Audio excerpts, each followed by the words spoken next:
Okay. Hello. Hi. Thanks for being here. If you're here, this is the this will be the Reverie roundtable. Started. Let's see. Yeah, we got some people here. It's white people. They'll show up one time. But okay.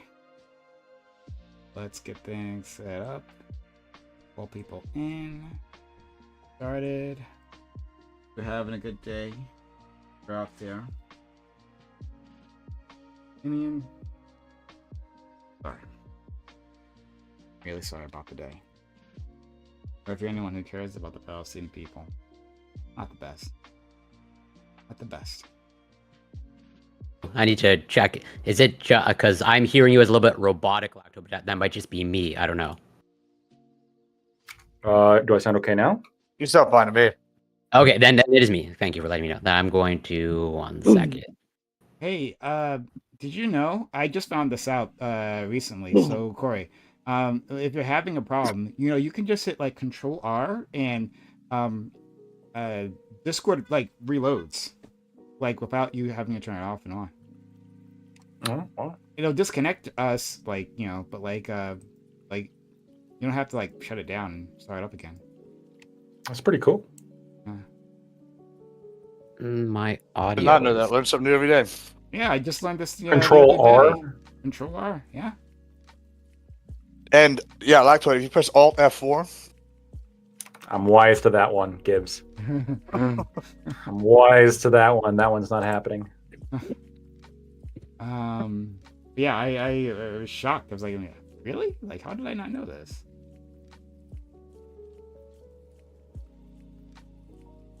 I hope you all are doing well. Usually Corey handles this part for me, but I hope you all are doing well. Well, Corey has something to say, I heard. I don't know if he wants to do it now or later. I don't know if you can even hear us. I think he's fixing his shit. Yeah. Okay, so we'll wait for that. It'll be great. Hopefully back soon. But yeah, how are you, friends? I think I'm okay now. If worst comes to it, I might have to switch out and go to a really low quality microphone, which I don't want to do. But so far so good. I think I solved it. Lactoid, are you test for Corey? Yeah, how do I sound? Do I sound good? How do I sound? Corey, can you hear me okay? Yeah, I can hear you much better. But I think it's a me issue, not a you issue. Okay.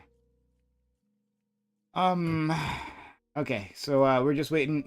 If there is anyone out there, we are just waiting for people to come through to get back. Gibbs. Sure. He's dying a little bit there. Yeah. We're all dying, Prime. It's the chronic drug use. Hopefully he's okay. The mad hangover. There you go. Not far. Literally, the drug use. You were more correct than you thought. I was gonna ask Gibbs because Gibbs has been telling me about the TOS changing, but I haven't seen anything on this that pertains to this channel. In terms of discussion of sexual themes or. Yeah, I mean, so I'm about to put new rules in my thing after the panel tonight. Y'all can take my advice with a grain of salt, whatever y'all want to do. I don't give a shit. But that being said, the word minors, anything about anybody under 18, I'm banning that shit from my chat. Sure. But where in the TOS does it say anything about that? I haven't seen. So I sent it to you. Yeah, what you sent was not anything involved with anything that would happen on this channel, right? Right. So I'm not saying I'm not saying you specifically, but I'm going to tell you how I interpreted the TOS. If you want, real quick, is basically the new taboo subjects are SA. We can't talk about sexual assault and minors. And if someone pops in your chat and says they're underage, ban that person immediately, or you're getting banned. Okay. So I hear your interpretation, but I'm saying if this is something I need to be concerned about, I want to be concerned about it. I'm just saying I would be concerned from what you sent me, it doesn't say that. Weren't you Well, sent? I mean, it does not say I that. kind of just sent that guys the highlights, but if you like go and look at the Twitch support stuff, they go pretty in deep on it. I just sent you the highlights, but yeah, I mean, basically, and Modi and I were just talking because Modi's no streamer. He was like, yeah, I'm putting bans on all my stuff like on the safe side because it seems like if you like even make like a Diddy joke about children or something, or like an R. Kelly joke, that's bannable now. That's how I interpreted it. Yeah. Again, I mean, like I'm searching. I'm searching. Like I'm literally running Google searches here, and Let me see if I can I pull it up. I don't see this. So hold on, the sexual no. Here, I got it. Policy. I found the impertinent one. Any humor regarding anything sexual in relation to minors will result in immediate action on your account. Can you send me the link, please? I mean, it's from that link I sent you, but I can send you the screenshot.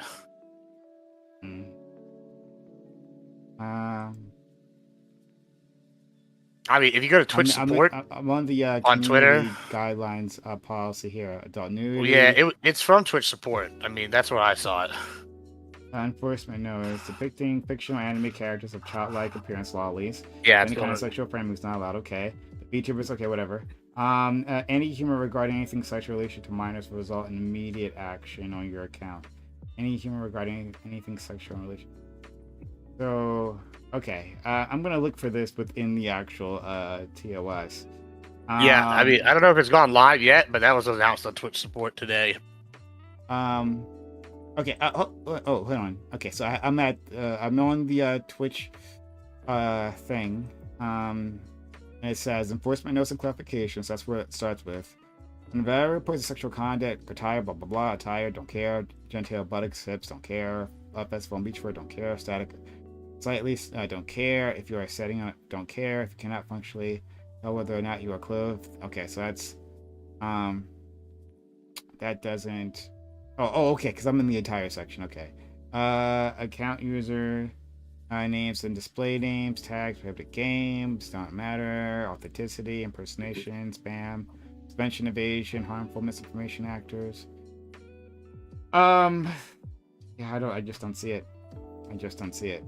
Actually on Twitch is I just sent it to you. Okay. In the group chat. I'll take a look. Oh, okay. So from the official Twitter link. Okay, I'll take a look at that.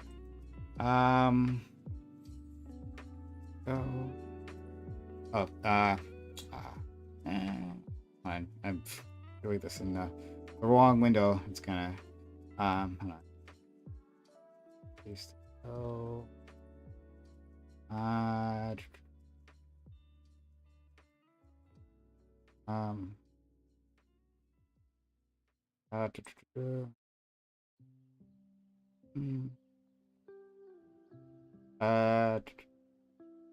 Okay. Today we're introducing enforcement actions. This is October 7th. Okay. Additional clarifications, community guidelines going forward. We'll use enforcement notes to outline how our rules apply. These notes won't replace. Okay. Our goal is to share, blah, blah. We've added substantial number of new examples of clarifications, future examples. Finally, we understand that even. Okay. You can find our first set of enforcement notes here. Okay, so let's click this link. Okay. Safety and policy, expand all safety, self-destructive behavior, violence and threats, terrorism, adult sexual violence, youth safety. Let's try that. Any human okay, all right, okay. So it's been a while, but okay. Stating you are below the age of 13 anywhere on Twitch, even if intended to be humorous, will result in your account being permanently deactivated in accordance with applicable laws. For examples, typing in chat, haha, I'm 12 by the way, or I'm using my dad's account because I am 11. Okay, so if you can't say that you are of age. Yeah, okay, so you can't say that you are under age anywhere. Alright, fair enough. Any humor regarding anything sexual relation to minors will result in immediate action on your account. Alright, I finally found it. Twitch prohibits any content or activity that endangers youth. This includes content that features or promotes sexual abuse material, CSAM, and the sexual exploitation, sexual misconduct, or grooming of youth. Oh, wait a minute, hold on. This might be interesting. This includes content that that features or promotes. I'm guessing we can still talk about it? That's a good question now. We report all legal content or activity, blah, blah, which works, blah, blah. I mean, one of the other things that's like an issue that I saw in here, like when it comes to talking about it, it does mention. Where did I just see it? I just scrolled past it. It talks about any graphic descriptions of like sex is going to be banned now. Like, so if you're sitting here like giving like the rundown on like something, then like what happened, that could be possibly bannable if we like got into graphic detail. Yeah, let me know if you find back links. If you find Yeah, here you go. that's It's under simple. sexual content. Yeah, it's under Okay. sexual content. It's the first one if you click it and open it up. Is it for example or is it enforcement notes? Under, for example. Okay, for example, explicit simulated fictional or implied sex or masturbation, blah blah blah, adult nudity, display. Okay, so it just seems like explicit sexual. It's implied sex or masturbation, but we don't do any of that stuff here. Touching of genitals. As long as I do that off camera, that's probably fine. But advertising, soliciting sexual services, content that focuses on clothing, body parts, consensual sexual violence such as flogging and whipping another person, non-sexual sexual violence, graphic descriptions of sex acts such as phone sex or erotica.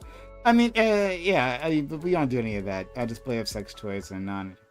Yeah, Well, the that's fine. part that's concerning to me is then it says the foregoing list is not exhaustive, and Twitch reserves the right to remove content that it deems to be inappropriate. So the other night we had a girl get, we had a girl get banned the other night, literally 2 nights ago for saying, just talking about like something that happened to her, and she was banned while we were in the chat with her, and I was like, that's not good. So, yeah, I don't know. I feel like they're becoming a little bit more draconian. And might be wise.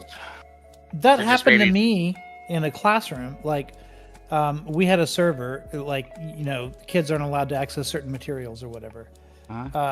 And so there were certain keywords that would be blocked in teaching materials. And one of the things I taught every year in AP Lit was the rape of Lucrece. But I couldn't teach it because if I put it in my computer or typed it or anything else like that, instantly blocked by the, algorithms. And yet it's one of the most important poems like historically ever written. Yeah, I mean, I don't know. I know that I kind of do a little bit more risque content than y'all do, but I will say sometimes these convos when we have them, I mean, even on here, have gone a little bit, I don't know, into like some of the discussions about like essay and stuff, and like we even talked about minors, like like consent and stuff and all like that. I know that's been like a topic that's been brought up on panels before. I would just say maybe a little bit of caution because like with them just putting out, we reserve the right to like cut people off for just not exhaustive. That's kind of concerning. To be fair, hold on, but to be fair, that's always been the case. That's literally always been the case. Sure. Like this is a list. We reserve the right to ban you for anything that's not on a list that you couldn't have possibly known about.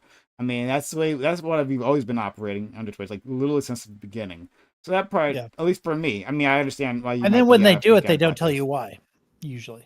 Yeah, I mean, they've been saying they're going to be better about that. That's what they've been saying. That's what the head of Twitch is like. We're going to be better about like exactly explaining what the thing is, and maybe like they said, sending you clips of your that'd be great. Your stream the moment that you got banned or an action taken against you. You can have an example. Well, I don't know. Well, so far I haven't had a problem in a while. So I haven't had a chance to test that, luckily. But I don't know. So we're gonna still talk about because it doesn't say anything in here about talking about sexual assault. And like it doesn't say anything about that, like period, direct links, positioning, like almost everything here is about like simulating sex acts, like explicitly describing sex acts, right? Like that kind of stuff. And we don't engage in any of that on this channel. So that's not a problem. The one thing is the humor, right? The humor. Don't joke around about, screwing kids. So we're gonna put lactoid on notice, right? So Are you even allowed to make that joke, Prime? maybe not. Fuck. I don't know. I'm saying it's a little concerning. It's kind of vague, Like I don't know. It's always vague. That's the thing. That's the problem. It's literally always vague. That's the point. They want it vague so that they can use it against you whenever they like. It's always vague. So that part doesn't scare me because that's how I've been operating literally the entire time. But yeah, we're going to, the humor I think is good to know, right? Like, because I'm sure we've had some extremely edgy jokes here in the past that have maybe pushed that line. I'll keep that in mind. But I didn't say anything about like describing or talking about sexual assault. And even when we talk about sexual assault, we don't like go into like deep detail about these things, right? Like we just, bad thing that happened. Or maybe we might read a news report, about what's happened, and they don't tend to be even very graphic in any which way. So I for my channel, I'm not too concerned so far. But there might be there's something else within this thing that I haven't seen because I've just been skimming it. Someone please let me know because bad Star Wars takes. Bad Star Wars. Gone. Bad Wolf Feds, absolutely.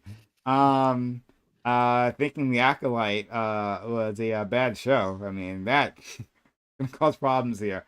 But yeah, so we're just waiting. Almost have everyone here. We're waiting on. Oh, okay. So we're waiting on Corey. Corey's having some issues. So yeah, but can you hear me clearly? Yeah, we can hear you clearly. I have no idea what the problem is. Like, so all my other audio, as in I can watch a Twitch stream, comes in just fine. It's just like the Discord audio, like sounds like robotic and cuts in and out. I have no idea what the issue is. And you can hear me properly, and everything's fine. Yeah. Let's see if we can switch the the server to something that more appropriate for you. This is US Central now. Fuck, where's Montreal again? It's in East, but I really don't think that's I mean, we could try, but I mean, I'll give it a try. So I'm gonna switch it now. Okay, so we're in the East. Oh, keep talking. Testing. We're in the East. Is it at all better? Seems better. Okay. So far. All right. Lactoid, you talk. It seems to reject libertarians. What's up? Yeah, no, everything. It seems much better. It might just be coincidence. I don't know, but that seems to have. Hello. Okay, yeah. Okay. Wow. That is what. Okay, thank you. Okay, yeah, fair enough. Yeah, I'm done then. So we are waiting on Dibby. Hopefully he'll be here soon. But we can get started. While we're waiting. I'm sorry. Hello all. This is a Reverie Roundtable, which we have Mondays 8 p.m. Eastern. We got a fantastic group of guys here. Super excited to have you all. I think it's gonna be fun topics. Well, hopefully, we'll see. We'll see. It's always fun. Always fun. We will. Yes, we're gonna go with that line. But anyway, we're gonna introduce all the fine people here. Start with our friend Lactoid. Lactoid, how are you, friend? I'm doing good. How are you doing? Fantastic. That's good. I'm looking forward to today's conversation. It's about all things libertarian. You can find me at Lactoid TV on Twitch, Twitter, and YouTube. I hope these new Twitch rules don't prevent us from talking about what we were planning on talking about today. Yeah, I was wondering about that. I didn't see anything, so we're going to be talking about adults. We're going to make that clear, okay? I'm going to be talking about adults. But Corey, thanks for being here, friend. Glad everything worked out. How are you? I'm doing well, and yeah, thank you so much for. I guess well, I'm the odd person out in terms of accommodating me, and like I had no idea that switching the server would create this miraculous change because I was like losing my mind of like what was going on because I couldn't. But yeah, thank you for accommodating me. Super appreciative to be here. And also, what I would say is, so Lactoid is pretty open about his collection of deadly weapons and guns, right? And he's convinced me actually. Now I've started my own collection of deadly weapons myself.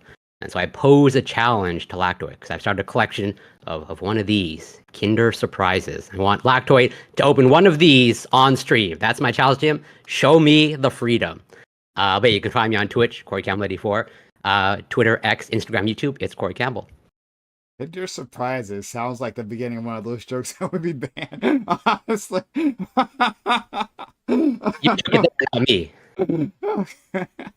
All right. Well, challenge any Americans with their freedom to eat one of these on stream. See if you can do it. what is it? I don't understand. It's a chocolate egg. It's a chocolate egg with toys inside that are banned in the United States. Yes. Yeah. Much like a Wonder Ball. It is perfectly and justly legal to have high capacity rifles, but it is not okay to have an egg, little chocolate egg that has a toy inside because it's like choking a hazard. toy, like a assault rifle or something. No, it's got like a little toy, like because it's a choking hazard. Oh, and there's a kid who because if a kid pops the whole toy in its mouth, okay, it might swallow. Pop the whole egg in its mouth, then it might swallow the toy. Okay, yeah. Americans are dumb. They can't, realize that the small thing inside is not edible and don't like lodge it in your throat. That seems like reasonable thing. That seems reasonable. This one seems reasonable to me. Like I don't. You're telling me as an adult. Lactoid's point is that we have to sacrifice a few kids, right, for freedom, so that we can all have freedom. I think in total, 3 children have choked to death, like in the entirety of. Yeah, that's the cost of freedom. 3 kids. It's horrific. Sorry, I'm in a country of 320 million people. Sorry if this makes me seem like an asshole. Yeah, I think 3 is a sufficient cost. And I think that for adults, if they want to buy an egg, chocolate egg that happens to have a toy in it, they should be allowed to. I get very upset about this. And I think of the children that have died, I haven't done my due diligence in terms of full fact checking, but I think 0 are Canadian. No Canadian children have died. I think there's like 2 UK children, and I think another European children. Is it banned in Canada? No, I have one right here. No, it's not banned anywhere. I think it's banned in America. I can open it. See, this is what happens. You ban it, and your kids are fine. Yeah, you have a little toy inside that I'm now going to choke on. It's like a pill. All right. Yeah, I don't know. I mean, it doesn't look too small to me. Can you take the toy? How big is that? Hold that up to the camera. Yeah, that looks like that's a tough one because it doesn't look like it's something. I could not swallow this. No. So, really, wait. So the idea is like they bite into it. Yes, they bite into it. That also splits in half. Can you pull out the toy? Yep. Yes, this is the toy. Listen, Lacto, I agree with you, but like give a little fair argument. That's all I'm saying. I agree with you. I have. Okay. All right. No. This is what happens. No. This is what happens. This is the leftist frame of mind, which is just like, oh my goodness, here's something that somewhere somebody got hurt on. Therefore, let's ban it. No. This you should be angry at this. You should be angry at the fact that Europe is more free than America in this regard, and Canada, because and apparently Canada too, which is particularly hurtful. Normally we're better, right? Our books are $1 cheaper, right? We got guns. You don't read, can't though. have that. Americans don't. Shooting. Who needs you read? Americans don't read. We're free to get murdered. And our schools are public. But not free to eat a chocolate egg with a toy in it. Okay, we're not free to do that. It's just weird. Well, you don't want to give up guns, so you have to give up lawn darts and chocolates so that you can keep your guns. It's the trade-off. I just want to point out, like in America, if you live in a rural area, this is absolutely the case. Like in your backyard in a rural area, like you can set up targets and just start shooting them with a gun.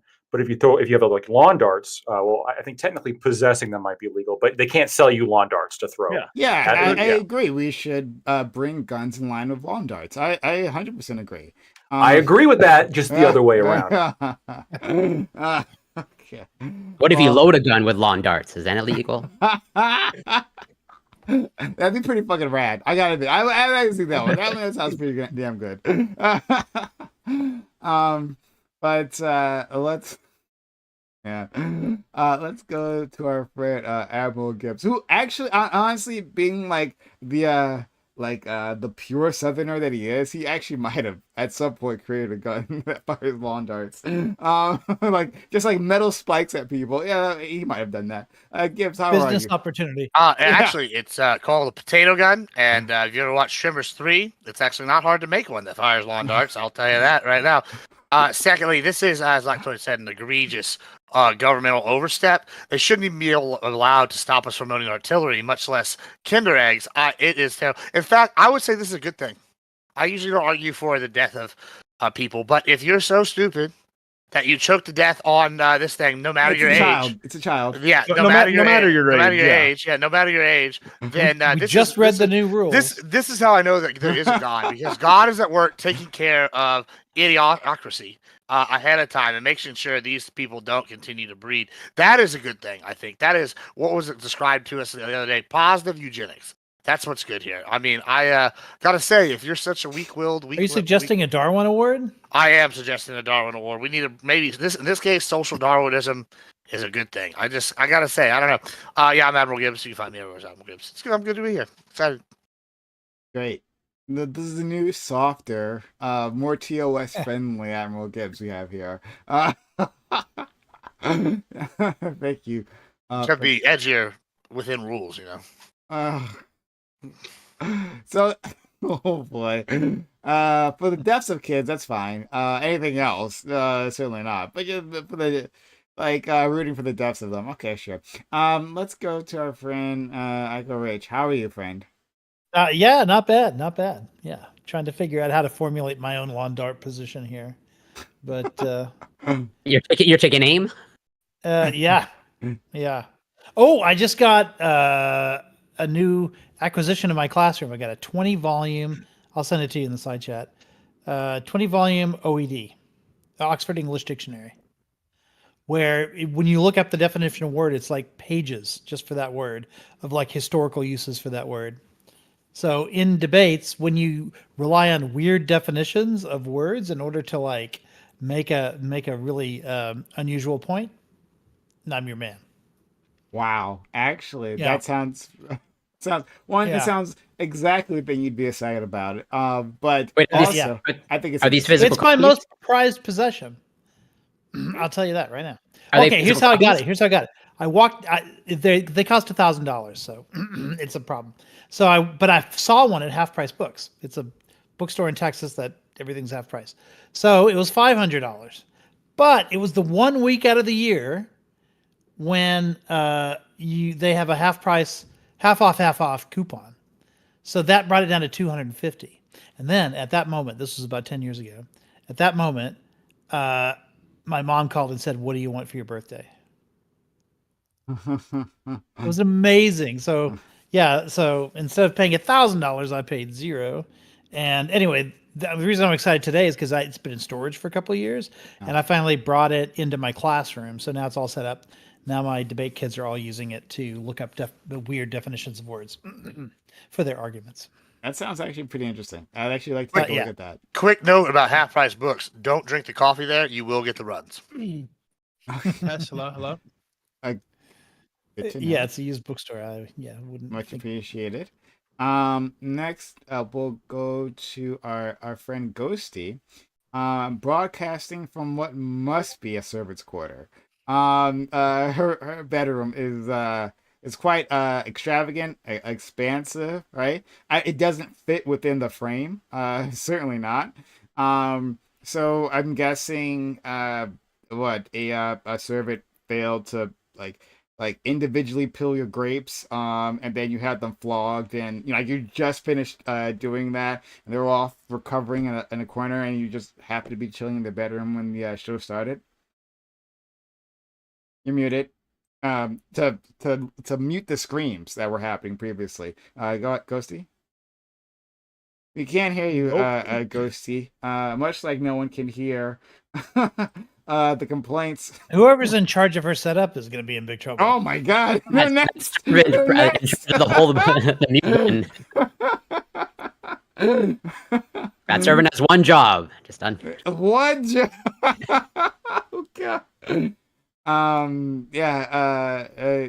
Ghosty is working on. It's gonna be like those old was it 1950s like when with the channels go down, right? Like having technical difficulties and they have like a little cartoon, right? If someone like messing with plugs, that's gonna happen. But there'll be violence on the other end of that. So we'll let Ghosty work on that. But next we're going to go to our friend Ali. Ali, how are you? How you doing? I'm doing well. I'm looking forward to the wait, you guys said we're not allowed to say things. It says we're limiting speech. We're limiting speech. Okay, well, so the cousin fucking podcast, panel just seemed a little targeted today. Who brought this topic up? Lactate assisted on it, like absolutely. Okay. He said he's not coming on anymore unless I do. I'm like, okay, I'll accommodate you, friend. Until we convert everyone pro incest, I'm I'm protesting the panels from now on. That was Lockdoy's position. Looking forward to getting into that today. Okay, fantastic. DB, are you there, friend?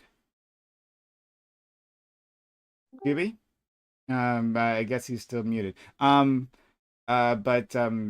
hopefully he'll be there. Ghosty, are you Can you hear me? We can hear you. You can? Okay, Yeah. cool. Is it my turn? Yep. Mm-hmm. Okay, cool. Yeah, so my boyfriend's Counter-Strike season started up again, so I'm back in the other quarter of my house, but it's whatever. Yeah, I'm Ghosty, spelled with a 6. By the way, Gibbs, I appreciate it, but your thing is still spelled with a 6. If you didn't mean to do that, I just wanted to let you know. But I appreciate it. Yeah, the egg, I really don't give a fuck about the egg. I don't know. Like, no. I think if they ban it, I think that's fine. She's okay with not receiving this. Oh my god, never mind. No, boo. Just because it's for children. And it's just like, just make a different shape chocolate. I don't know. I really don't care that much about them banning it. The Germans have had it forever and been fine. I did love Wonder Balls. Most countries have been fine, like Canada. Canada's been fine. But yeah, thanks for having me. Yeah, no problem. And our friend Aiko just sent us a picture of the whole stack of books. That's really amazing. Actually, that's pretty cool. Like they're not gonna put that online because then people will just have it for free. And they were they do put it online, but it's pretty. It was pretty expensive. It was like $70 a month or something. $70 a month. Yeah. What? You can get the abridged one for a lot cheaper, but yeah, honestly, like I would be happy to go digital, even though I do love the aesthetics of having the physical copy. But I don't really need that in my classroom. I would go digital in a heartbeat, but yeah, it's expensive. Couldn't you just get it scanned, or like they have the page scanners, right? Dude, I'm sure there's pirated stuff somewhere. Well, yeah, but I mean, this would be a lot of work to scan. Yeah. So I'll give you another reason to get the physical is I have 2 sets of encyclopedias. One of them is a Collier's encyclopedia set from 1984, and it is currently valued at the whole set at like $4,000 or $5,000. And then I have another one from like 1979, and that one is a different brand. I don't remember, and that one's being valued at like $2,200. I'm like, hey, if I ever get broke, I'd sell some encyclopedias. That's like $5,000 right there, according to eBay. So there are 2 editions of the Oxford English Dictionary. The first one was in 1881, first edition. Second edition was 105 years later, 1989, and that's what this is, the second edition. Ever since then, they've been working on the third edition, and it will be out in 2039. 60 years later. So it takes a long time to do an addition to the OED. Okay, well, it seems like at least the $1,000 price point makes sense. But that being said, I still want to pay $7 a fucking month for stuff. Yeah. a dictionary. But all right, so great stuff. Let's get started here. Hopefully, our friend Doobie will be able to join us soon. Okay. Topic 1. In a recent YouTube video, a heterosexual couple admits that after 10 years of marriage, they found out they were cousins. By this time, the couple had already had 3 children. Discovery was made after taking a DNA test. As far as we know, the children aren't suffering from any genetic abnormalities. Should cousin incest be allowed? Would it matter to you if the children of such couples weren't more likely to be abnormal than any other kids? Is there a principle of family separation that needs to be upheld? And even if you wouldn't legislate against it, would you keep it stigmatized? So it's exactly as it sounds. This video just like popped up like this morning. I was like, this will be interesting. And remember, just to be clear, we're talking about adults who were married, and old enough to, have children, develop gonads, so they're mature. In any case, they found out like purely like by accident. And this one particularly, they're like cousin, like they're estimated to be like third or like third to fourth, fifth. third to fifth cousins, yeah. So it's not even like a first cousin type situation that could have happened. So it's pretty distant for them. But like I thought the principle of it all was interesting, especially since like they talked about this online. They put their lives out there, and they got a lot of backlash from online people, which is not surprising for anything that you do, really. But still, people thought that this was disgusting, somehow repulsive, and all that. So I wanted to explore that. What people's thoughts on Cousin Lovin', and let's do it from there. Okay, so we'll start with our friend Lactoid. Yeah. So although I can empathize with the feelings of disgust, something being disgusting is not sufficient cause to criminalize it. And so I'm going to be bringing forth the base libertarian position here of incest should be legalized. Obviously, we're talking solely here about adults, people who've attained the age of 18 or older. Now, the only real concern, so there's, I guess, the disgust factor of ew, and there's really no argument I can levy against that that's going to be sufficient for the people who already have that response. I don't think it's a sufficient reason to illegalize things. There's plenty of other things such as gay sex that have been criminalized on that basis that I think is unjust. But again, I'm not really going to be able to reach those people. But then there's this sort of logical argument, which is the eugenics argument. And it is eugenics. Let's not mince words here. This is a eugenics motivation. We don't want the kids coming out with a third eye or with like a head, another head on top of the head, right? Like weird genetic abnormalities that we want to avoid. And I get this concern, but the issue with this is, although it's true that the closer in relation you are, the more likely it is that you're going to have the same genes. And so the offspring are also going to have the same genes and potentially be more susceptible to certain genetic illnesses. This is also true for sometimes people who are not related to each other whatsoever, right? So 2 people may be carriers of, Huntington's or Tay-Sachs, or, Tay-Sachs is very common within the Jewish community. And then you have cystic fibrosis, right? There's other sorts of genetic illnesses that can happen that we don't regulate. We don't say like, okay, we're going to genetically test you, and then, you're not compatible with this person because the kid might have cystic fibrosis. Therefore, we're going to ban you from reproducing. I don't think it's fair or reasonable to do it for incest, but not do it for other people who may actually have a higher likelihood of having children with a genetic abnormality.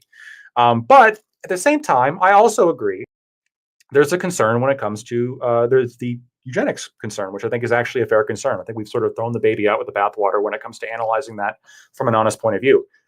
So my proposal is that we legalize it completely. But there's an organization called Project Prevention. I don't know if you guys have ever heard of it. It's based out of it's got a organization in California, also in the UK. And what they do is they pay drug addicts to get sterilized, and so they don't have kids anymore. what I would like to see is project prevention be kind of subsumed up into Planned Parenthood, and that be provided to people who are very close in blood relation, or if there are certain indicators of genetic illness, that be provided to them really for compensation, because we want to motivate these people to do it. And then we can just expand it from there. But on principle, there's nothing wrong with incest, and especially because I know in this example they have kids, but in some examples they may not have kids. And in those examples, I can't even fathom what the argument could be against it. Thanks so much.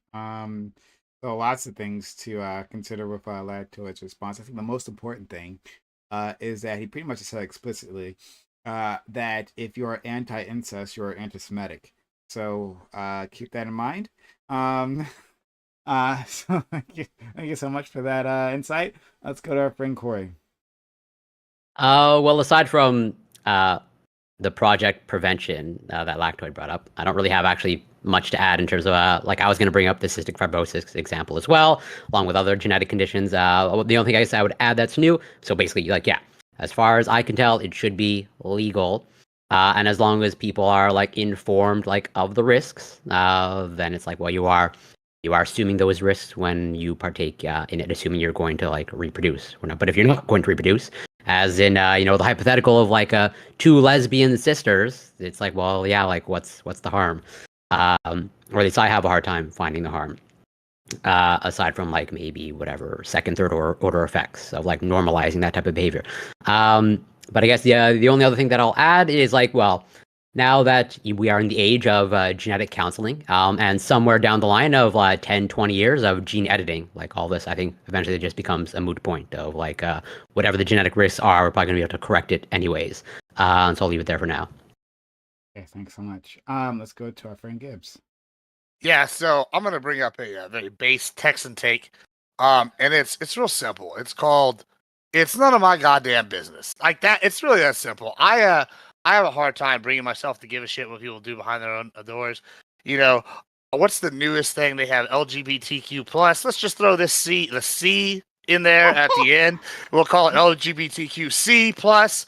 And we'll just add it because what is LGBTQ anyway? It wasn't originally basically like queer was right. Well, that was one of the Q, right? And what was that? That was basically not norm. Well, this is not normal. And so guess what? Just throw it in there and everybody can be happy and they can all be cousin fuckers. And that's great. That's for the kids. But guess what? Let me give you some statistics. I'm going to give you them right now. China has a military of 2 million. With a population of 1.41 billion, you can be damn near 0 brain cells and still know how to pull a trigger or use an Xbox controller for a drone strike. And guess what? We're going to need people for the meat grinder when we have to fight China because they are an adversarial power. So you know what? I don't even care if the kids come out all looking wonky with 3 eyes. Maybe they get a special mutant power for all I know. I don't know. But guess what? As long as they can use an Xbox controller or pull a trigger or a gun and walk straight line, sounds like they're going to work out good for me. In the military, I don't really see a problem here, even with the kid thing. And you know what? People like this, for some reason, tend to breed a lot. So I'm thinking maybe they have lots of kids that we can use. And I think this is a good thing. Gibbs, as always, friend, you leave me speechless. Okay. I'm gonna continue on. And we might have an initial agreement here, but I know we can take this to places where we'll have a bit more disagreement. But we'll just start with our introductions, Aiko. Yeah, I just wanted. Okay, so to me, it's not about what we think of the behavior of the people involved. They can make their own choices or whatever. There's been discourse on that on Discord forever. I think and on Twitch forever. But it's the welfare of the children that people are concerned about. And I think if we're talking about this specific case, I mean, I've looked at the science on this. I think Corey could probably comment on the science on this. But if you're talking about third cousins, the risk there is incredibly low. Like it's I mean, if you were to do it continually, third cousins over and over and over and over again, sort of like, the Hohenzollerns, in the back in Europe, then yeah, that can eventually cumulatively become a problem. But this seems to be like a one-off. Like they didn't even know that they were related. The odds of that happening cumulatively over the generations is very low. And the odds of anything happening as a result of third cousins interacting in that way is also incredibly low. So this particular case, I have no problem with. I would allow them to get married. I'd allow them to have kids. I'd do any of it, right? But that doesn't mean that there's not like first cousins, probably should be banned in this way. And this is the reason why you take a blood test, by the way, when you get married, is because that's what they're testing for, among other things. And so if you, if you think that children deserve to be protected in society and that those children's rights to welfare is more important than the rights of adults to have some fun with each other, then I think you do have to regulate it to a point. But obviously, I don't think you should regulate it for like distant situations like this one. Hey, Ghosty. Okay, yeah. So I think that the numbers and the science behind the likeliness of like the child's welfare coming out from this is like the biggest factor in swaying my opinion. When it comes to like 3 to 5th cousins, it doesn't look like there is really too much of a health factor. So like I guess let's say like there wasn't a health factor at all, even for like second cousins and stuff. I still think with incest, if you're getting married like accidentally, like in the case for this couple, I think it's a lot different than actually growing up and like marrying people within your family that you are aware of. And even outside of the health factors, I think there can be weird power structures that go on there and weird family influence that could be dangerous to implement. So like I would still want it to be illegal, even without the health factors, I guess, like for very close relatives. But the health factor, I guess, is the most important issue. That's what we'll be exploring later on. So we're gonna get back to that definitely. Let's go to our friend Ali. Oh, do I want cousins to be marrying and fucking? Not necessarily, but I am from the cousin fucking capital of the world, the Middle East. So listen. At the end of the day, I hear a lot about these health risks. I don't really see too much of them happen. Now, I went out of the culture. I'm with a Puerto Rican girl. For that reason, I wasn't trying to get anywhere near the bloodline. But I don't know if these people think their cousins are hot. I mean, fuck it. If they want to fuck it, it's got no skin off my bone. They want to keep it in the family, go for it. As long as it's not brothers and sisters or even like, parent, daughter, which is legal in Rhode Island, by the way, right? It is legal in Rhode Island. Parent to daughter, incest, or parent to child. Incest is legal as long as the child is above the age of 16. So I mean, yeah, 16. So I mean, okay. Yeah, we're gonna. So I mean, listen. The only reason I know this is because of the Thorpes. Banned. So I mean, first cousins, third cousins. These people are 3rd to 5th cousins.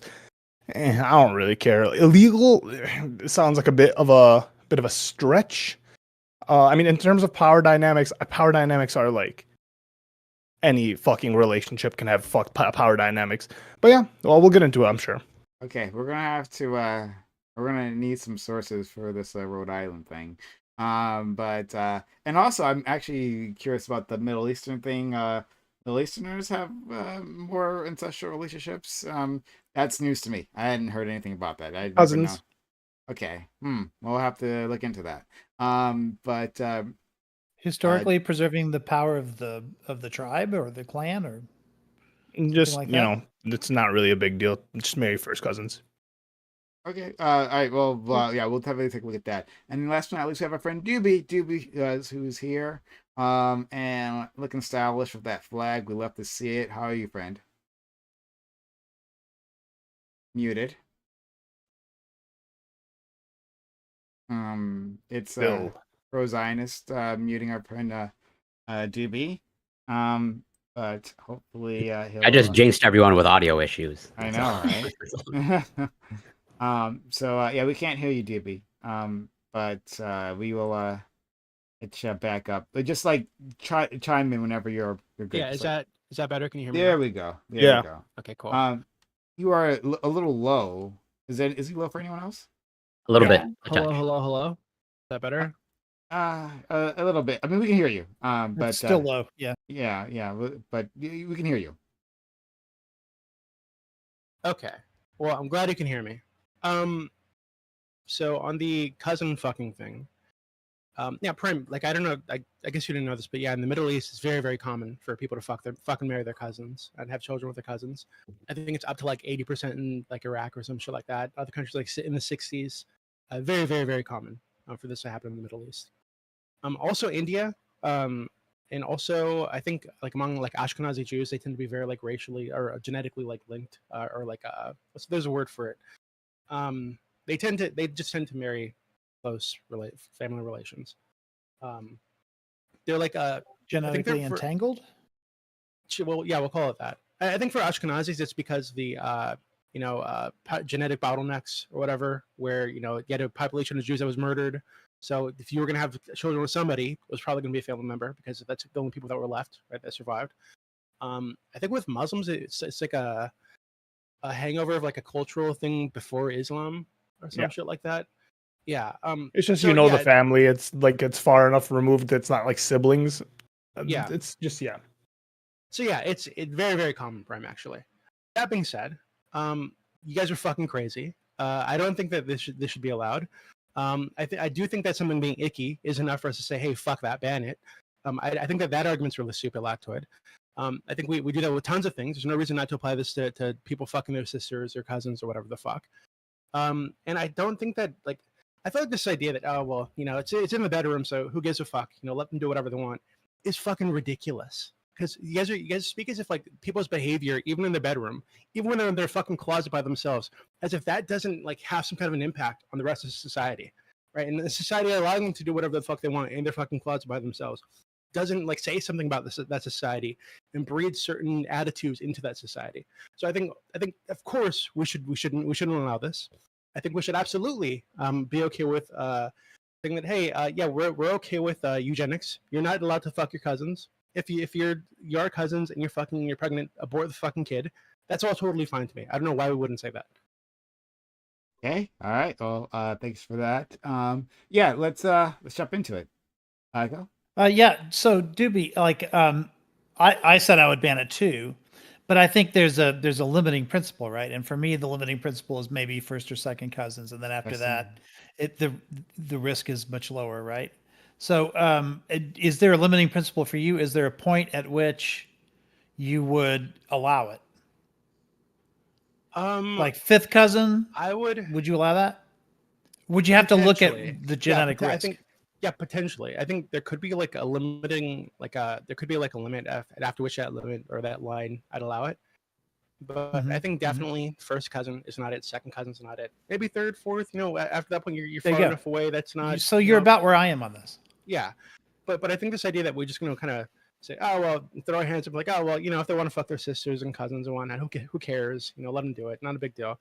That's ridiculous to me. I think we should be guiding culture. We should be guiding people in the right direction, and I don't think this is the way to do it.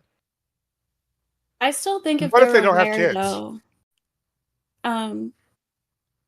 Wait, what? I was gonna say, what if they don't have kids? Does that matter? Yeah, absolutely. Yeah. It does. So then you wouldn't care if they were just smashing or what? Hold on. It matters if they're having kids. That's worse. But if they're fucking, that's still pretty bad. Right. So I wouldn't allow that either. You wouldn't allow my hypothetical of just two lesbian sisters behind closed doors? No, absolutely not. What would why? be your... How would you disallow it? And how would you what would be? Well, what are you like throwing them in jail for? If we find out that you're fucking your sister or your brother or something, then yeah, you get in trouble. There are why? So then why not like go back to if we find out that you're doing anal sex, you go to jail too. Well, Doobie might actually. Hold on. I don't think these two things are really comparable, right? Well, you said if we as a society find something icky, we should definitely make it illegal. One is actually less gross, in my opinion. Which one's less gross to you? The idea of like two like hot twin sisters who are like 25, like having hot lesbian is like way less disgusting. It might What be if they look hate like? on certain Hold on, categories. Lackley. What if they like No. two sisters that look like Uncle Fester? See, I Well, hold still. on. Let's Okay, be- well, let's be maybe more that should be realistic. illegal, Let's be- okay? But like, Wait a second. Let's be more realistic. What if it's like a 25-year-old brother and his just turned 18 sister? Yeah. See, this is why I still think it should be. I have a hard time with legal or not legal because there's some cases where I don't know if the people deserve to be punished, but I do think it should minimally be highly stigmatized because I do think sometimes in these family situations there are this is what I was talking about with power structures and like your family member, like your parents could want you and push you to date somebody within your family because they have some weird agenda or whatever weird family dynamics are going on. That's why I still think it I mean, should yeah, minimally. but that's a problem. That's a problem with or without family. Like, if your Ali, family's Ali. pushing you Yeah. to date someone, families- it's the power structure in general, right? So a 25-year-old dating an 18-year-old in general is like typically we're like, oh, that's kind of an issue. You get, But if yeah, it's your Ali, brother, why, that's Ali, like a why shouldn't my mother be able to fuck me as soon as I turn 18? I cut out. Ali, why shouldn't my mommy be able to fuck me as soon as I turn 18? You completely cut out. So I cut out. Oh So my God. redo. He said why should his Ali, mother be why able to shouldn't fuck my him? mommy Convenient. and daddy- That's hold a on, new why Twitch shouldn't my policy, mommy like, and daddy be able to have a instantaneously threesome with me muted. as soon as I turn 18? Just fucking Oh, spit roast why me. shouldn't Why they? I mean, be able to do if that? if you're asking me, it's because one the power dynamic, but two, like, it's icky. Exactly. It's Oh, fucking gross. no, That's no, enough. no, That's no. enough. Wait, but Be Doobie, realistic. Doobie. That's- I Wait, don't wait, disagree wait, with wait, you wait, wait. necessarily. I just need to confirm here. Doobie, Wait, are you? wait. Is it the genetics or is it like the power dynamic that you're actually concerned about? It's both. It's a whole scenario. Okay, so we can adopted, discuss here. adopted kid. She was adopted at at 15. She was adopted at 15. Lacto is describing his like future plans to us, right? No, So this is not my future kid. plans. I We can't even joke about this, okay? So she's turning But 18. Doobie, Oh, I no. want Doobie. In the event, okay, how do I? In the event that you have someone who's adopted at 15 and then they turn like they're 25 or whatever, okay. I don't. Would you really have a problem with it if like this person Yeah, I would. did stuff with their parents? And now this specific person, what's you wrong thought with we'd be this okay because person? we're discussing adults, right? But then it went right there, like Right away, immediately. instantly goes to Yeah. this. So like, That's where what, it is. no, Hold on. so That's like realistically. well, that's why I just kept when it these to things gay. come up, that's where it happens. We'll just keep it to gay, right? So like the thing is like, Doobie, you said exactly. I think it's icky. Now there's a lot of once again, there's a lot of Americans that are going to sit here and say, well, like, homosexual sex or queer sex, whatever it may be, is also icky. Polyamorous, also icky. People shouldn't be doing that. Some people want to stigmatize it, so on and so forth. So it kind of like really makes the slippery line of, yeah, something's icky, therefore we should make it illegal because It's not that slippery, though. according to you, we should be making gay sex and gay marriage illegal at that case because there's a large percentage of people that are going to think it's icky. Yeah, I think that's fine. And so if, for example, if I think that people dressing up as role playing as children or whatever, right, and putting on diapers is fucking disgusting, right? And like doing this, like going through this whole like little DDLG role play shit. If I think it's fucking gross, and enough people think it's fucking gross, we should be able to say, hey, in our society, this is not allowed because we think it's fucking gross. Yeah, then where does it stop? If we're gonna live in a democracy where people get to have some input on how the society functions, on what's allowed in like culturally, what behaviors are allowed to take place. Yeah, we should be able to say, hey, yeah, this behavior is gross enough to us. Except when it comes to adults, where does that stop? Because we can go homosexual and then we can do interracial. We can like it could be very like it could be just that simple, right? So it's like if enough people think it's icky and they don't want it in their society, well, now you have the argument that, well, yeah, interracial marriages should be banned or interracial relationships should be banned because that's just like your standard is just like we think it's gross. Why isn't that enough? Which is I think Lactoid's point. To say, hold on, why isn't that enough to say, hey, yeah, I think it's pretty gross that you want to fuck your dog, so you don't get to do it. That's enough. Like, why isn't that? Because there are people. Well, it's funny you should say that. Move somewhere else. Oh, here we go. If there are some people who because the reason they can go somewhere else. Because the reason we do that is because of the consent, right? It's not because we think it's gross. Right. I mean, that's you don't think so? We can't. That's like the argument. That's like the actual argument to it. On here. But apparently, we can't get into the graphic detail about sex stuff, but that is absolutely not. You don't actually care about consent with a dog or a cow or whatever the fuck. Nobody does, right? That's not the. Oh, I do actually. Yeah, I think it's a form of abuse. It's a little bit weird. And then I also think it's icky. Hold up, I agree with you. I also think it's gross, but like. Okay, sorry. We got. I gotta get some other people in. So Gibbs and Ghosty. Well, let me give you a scenario that Lactoid kind of touched on, but didn't really examine. That's not considered icky by most people, except for maybe the puritanical right. Say, hypothetically, and I've seen this happen.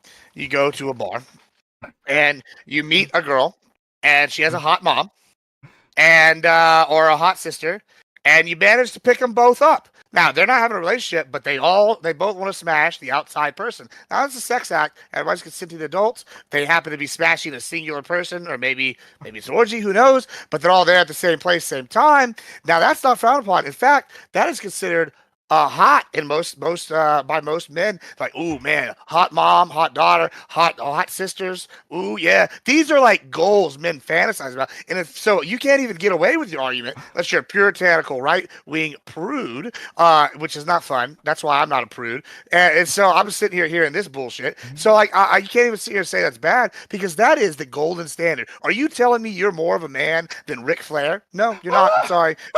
Woo! Get yourself, nature boy. I want to hear a response to that. I want to actually hear a serious, because like, there's no way that is more gross than anal. So go ahead, Doobie. Yeah, and women can be doing it too. Hot guy, hot son. I'm with you. When you started talking about Ric Flair, I totally zoned out because he's a bitch, and I've always found him to be like really disgusting and girly. And his desire to roll around with wearing oil with sweaty men is fucking disgusting to me. And wearing these little fucking would you want to criminalize it? Nasty as fuck. I don't like it. Okay, that's a low T take. That's disgusting to me. Low T take. We should ban that kind of take. You know, if you want to roll around with a bunch of dudes with tiny balls because they're taking testosterone or whatever, they're taking steroids, go for it. Hey, Doobie. Oh, now you're saying go for it, despite the fact that it disgusts you, right? But before, when it comes to this other stuff, that's disgusting enough to me that I wouldn't allow it to be like shown to children. Right? I don't think children should be exposed to that. I think that's led to the spreading of a lot of like really the moral degradation of our society. Right? Wait, wrestling? You wouldn't let kids watch wrestling? No, I wouldn't. It empowered Vince McMahon, so that made the society worse. We've seen the consequences of that all over our society, right? Kids breaking their fucking necks, trying to do the fucking suplex and DDTs and shit. So, here we go. We shouldn't do that. So hold on. Well, I thought you believed in eugenics. Wait a minute, he believes in eugenics, and he's going to sit here and go, "Oh, but social Darwinism is bad." No. That's called hypocrisy right there. What you're doing by this is just positive eugenics. You're letting the dumb ones die off by doing these stupid moves because they can't read directions that say don't do this at home. So if anything, this is helping your own case. How can you even sit here and argue that with a straight face or whatever your frog face is doing? Wait, hold on. You think, to be clear, you think eugenics is like when somebody's born and they're stupid, you let them die? I mean, arguably, some people would argue that, yeah. That would be under the umbrella of eugenics, arguably, yeah. Yeah, okay, well, I'm not as much of a eugenicist as you guys, okay? Because I wouldn't be okay with just murdering dumb people. I'm an expert in eugenics. I'd have to get rid of most of you if I did that, right? That'd be bad. I wouldn't support that. I like you guys. Also, how do you know the testicle sizes of these wrestlers? That's what I want to know. You can see it through the fucking Speedos they're wearing. Are you staring at their Speedos? Yeah, of course I am. They have tiny little balls. Everybody knows it. They're all taking fucking steroids. Yeah. So before we go, Battle Venus was known for his huge schlong. What do you mean? Before schlong. I don't think the dick size doesn't have a good effect. It's just ball size. Hefty balls, whatever. So before we go to Ghosty, I do want to get an answer to this. Doobie, you've been public about your slutty years, right? Which is long gone, right? Because he's a married man now. But like during that time, had you ever, or would you have ever? And remember, during that time, during that mindset, like taken two how big is women, that two bed? Sisters. I know, right? This is her servants' quarters. That's all it is. Anyway, I'm sorry, but anyway, would you have taken two sisters to bed simultaneously, or a mother and daughter pair? We got a bed right there. I don't think. And they're hot. They're really hot. Well, potentially. Yeah, there we go. Really think about it. You got to keep in mind. So we're talking about like my man-whore years. And I consider myself to have been very mentally unhealthy in those years, right? So in those years, I was like a flat out like hedonistic, borderline sociopathic asshole, right? So in those years, yeah, I might have fucked a couple sisters. Sounds like a Giga Chad. So, well, that's okay. That's like the problem. You need to do shrooms, okay? I'm gonna fucking pump you with shrooms, and then you'll change your whole. That's life. your solution, drugs. That's you want to fix Gibbs. That's my Hey, solution. but hold on, I've done shrooms, and that just made me. Gibbs has done everything. Gibbs has done everything That's and the more. experience in the Everything. I don't closet know that has everything. like Hold on. lasted that long. I'm sorry. Was that Echo? That was the experience in the closet, right? That you're talking about. I wasn't in the. No, that was in the bathroom when he stared at himself naked for like Oh, it was 10 in the hours. bathroom. Well, hold on. It was technically it was in the master bedroom. No, probably you're laughing, but it's true. Okay, so it was in the master bedroom. I was in front of a big ass mirror. I was naked at some. I don't know how I got naked. That wasn't part of the plan, but I got naked at some point. And then I went to the bathroom. Shrooms will do that, yeah. No, when it started kicking in, I went to the bathroom, and people told me not to look at myself in the eyes, but I really wanted to. Yeah. I said, "Don't look at yourself in the mirror. Don't do it." So I wanted to do exactly what they told me not to do, right? So I did all the things everybody told me not to do, and this is my first time on shrooms, and I did I think 6 grams or some shit. Okay. Isn't that like a heroic dose or something? Isn't like 3 grams like pretty big dose? Yeah. Yeah. 3 grams is the trip dose. So, yeah, I looked at myself in the mirror and I was naked and it was beautiful. Okay, I saw all kinds of stuff. I saw the me that I was supposed to be inside of me, and it was like the most beautiful thing I've ever seen. Yeah. So, yes. You'll have to give me more details because I thought Doobie, I heard the that issue- whole story, but apparently not. Doobie, the issue is details about him that your standing most naked in front beautiful of the mirror? self and Gibbs's most beautiful selves aren't the same self. That's the issue with the trip. I don't. Hold on. Hold on. Hold on. When I I have was a in the middle of that massive trip, ego. I saw. Hold on. Not only did I see what I'm pretty sure was some kind of god, some kind of Lovecraftian space god thing, right? But I realized that I'm connected to everybody, and everybody's me, and I'm God, and God is me, and blah blah blah. Like everything's everything, right? Everything's connected, right? I had this like massive realization. Yeah. So really, I'm Gibbs, right? So Gibbs could be some aspect of me that is fucked up and gross. You're a and, version. kind of Because I've had the same. I've had the same trip and true. realization. But really, inside of Gibbs is me. Okay, I'm Yeah. there. And Yeah. Gibbs is so the Gibbs could be Whoa! better. Pause on that one. Doobie is in your heart. now that sounds That's icky. not, For the that's record- not what I was talking about. I'm somewhere else inside of Gibbs. Okay. For the record, just to clarify, I did order a mirror for above my bed recently, so I don't want to hear about his most Yes. beautiful self versus mine. I like looking at me. I'm beautiful. Okay. Yeah, we're you are gonna- beautiful. You're a beautiful man. We actually I do agree. Our friend Gibbs is fantastic. We love him so much. Ghosty, please Okay. take it away. First of all, shrooms are my DOC, so good job there. But okay, so back to the topic. When we're talking about the ick factor, so for the ick factor with incest, I think we're overlooking it. There's studies on this, but there's actually like a part of our brain that makes us not be attracted to our siblings and relatives.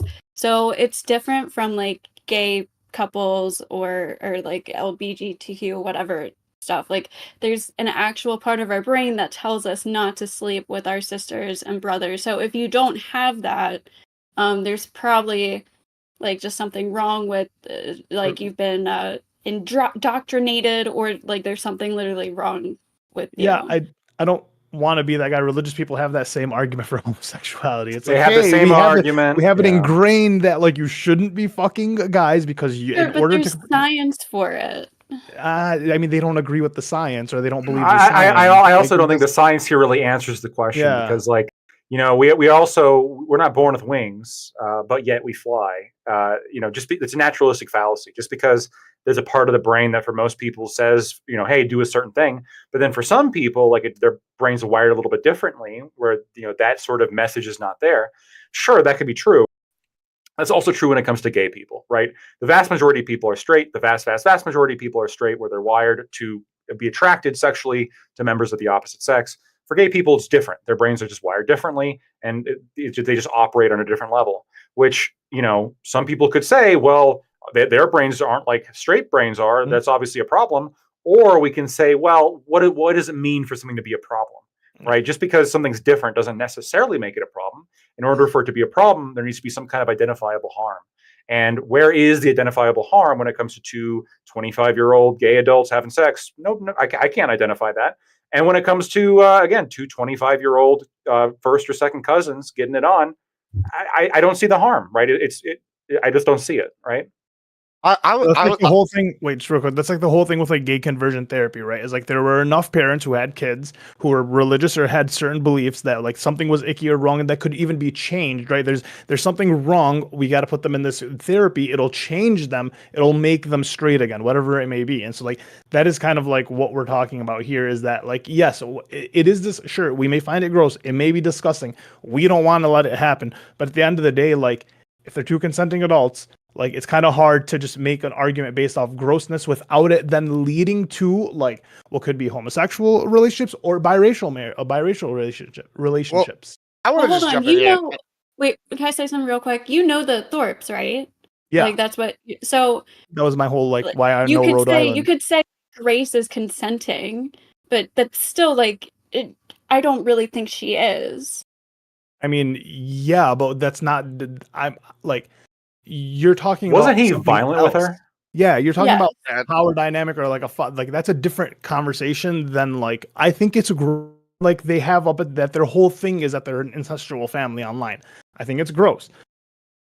But like she keeps doing it and like whatever that's manipulative. I'm also pretty sure there's plenty that should be illegal there, like that's unrelated to the there's fact enough that like they are violence and manipulation and abuse that you're seeing that is like outside of that. And then yeah, also, if they were unrelated, that should also be illegal also for the same really reason. I'm arguing for not even arguing though I'm not arguing but I'm talking about like cousins. I'm not necessarily talking about like actual relatives. Well, hey, let me just jump in there because we talked about like harm quite a bit, right? Like the harm, the kids coming out like third eye blind or whatever.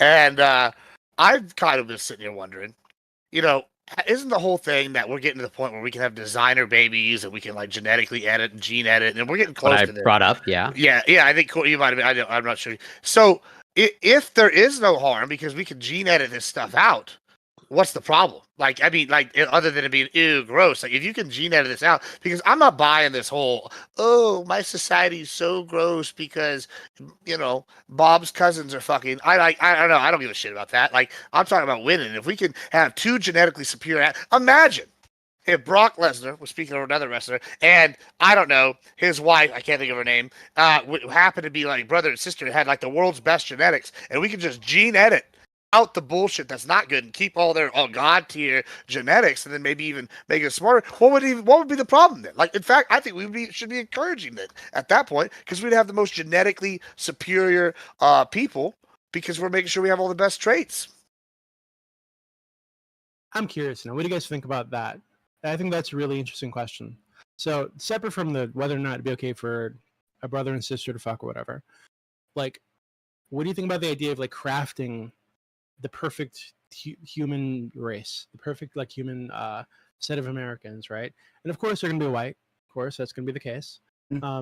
So going forward, white, blonde hair, blue eyed, 6'4" exactly, because that's a perfect height. And just editing out all the bad shit that we don't like, right? Would you guys be in favor of that? No. Yeah. No. Yeah, I would be. No, just to be clear.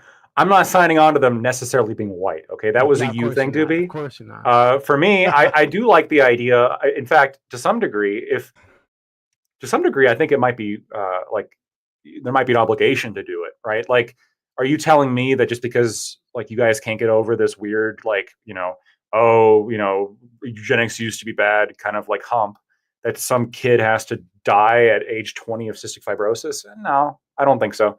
I think that if we can have every kid be born with no genetic ailments and they're all resistant to disease and they're all living to be like 120 without medical care and they all can run like 25 miles an hour and can like bench 400 naturally, yeah, I think that's pretty cool. And I think our society would be better off for it. Well, even with space exploration, think about it. Like, if you gene edit people to be more tailored to a like specific environment, say they live on like a, I don't know, planet that's got more, I don't know, this is going to be bullshit. Corey's going to correct me, I'm sure. But like, they have more infrared rays from the sun or something. Maybe we make them so their skin is able to handle that better, right? Or like, more, gamma rays. Maybe they're more able to handle certain cancers. Or versus a guy that is, hey, you're going to live on a space station or Ceres or something. Maybe you make it so that they're better with, I don't know, they have natural Dramamine or some shit in their brain so they can handle like the weightless. I'm not a biologist. That's what we have people are more extra. The doctors in the middle, I'm sure. Yeah, I mean, I can see, I can see how that could be beneficial as well. Like as far as gene editing, and at that point, you have such small populations initially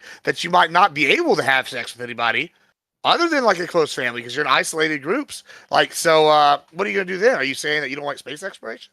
Well, wait, what about all your dumb three-eyed people for your military though? What happened to that take? Well, I mean, both can be true. We can Extra death perception. We can chew bubble gum and walk. Listen, like just because I want people for the meat grinder to fight China, that's going to be much sooner than us gene editing to like colonize Europa. You would gene edit like a specific group of people who are bred soldiers, right? Mm-hmm. Who have advantages in the battlefield, and whose lives we care very little about, and we throw them at our enemies, right? Sure. In droves if we have to, right? To the Yeah, point the where Russian the gears in their tank treads, right, clog up through all the bodies and we toss at them, and then we profit at the end of that. Step 3, profit. That's step 4, Prime. You gotta skip. Step 4, profit. I will be investing heavily in that company. This is the plot of like whatever Man of Steel, like many other movies or science fiction. I was just like, yeah, you are now genetically predetermined for this role in life. Or like, you're born a soldier because we've designed you genetically to be a soldier. And like now you can't be like, I don't want to live in that world personally. And I don't think as much as like the benefits of gene editing are super powerful and there's lots of good. I don't think humanity's ready to. Yeah, Lactoid looked at Gattaca and thought that was a great how-to manual. I never saw Gattaca, and I understand there's a lot of fucking like dystopian novels about this that's concerning, like, oh no, Brave New World. I get it, right? I'm not. To me, just it reminds me a little bit of like when the church banned light bulbs because it was too scary.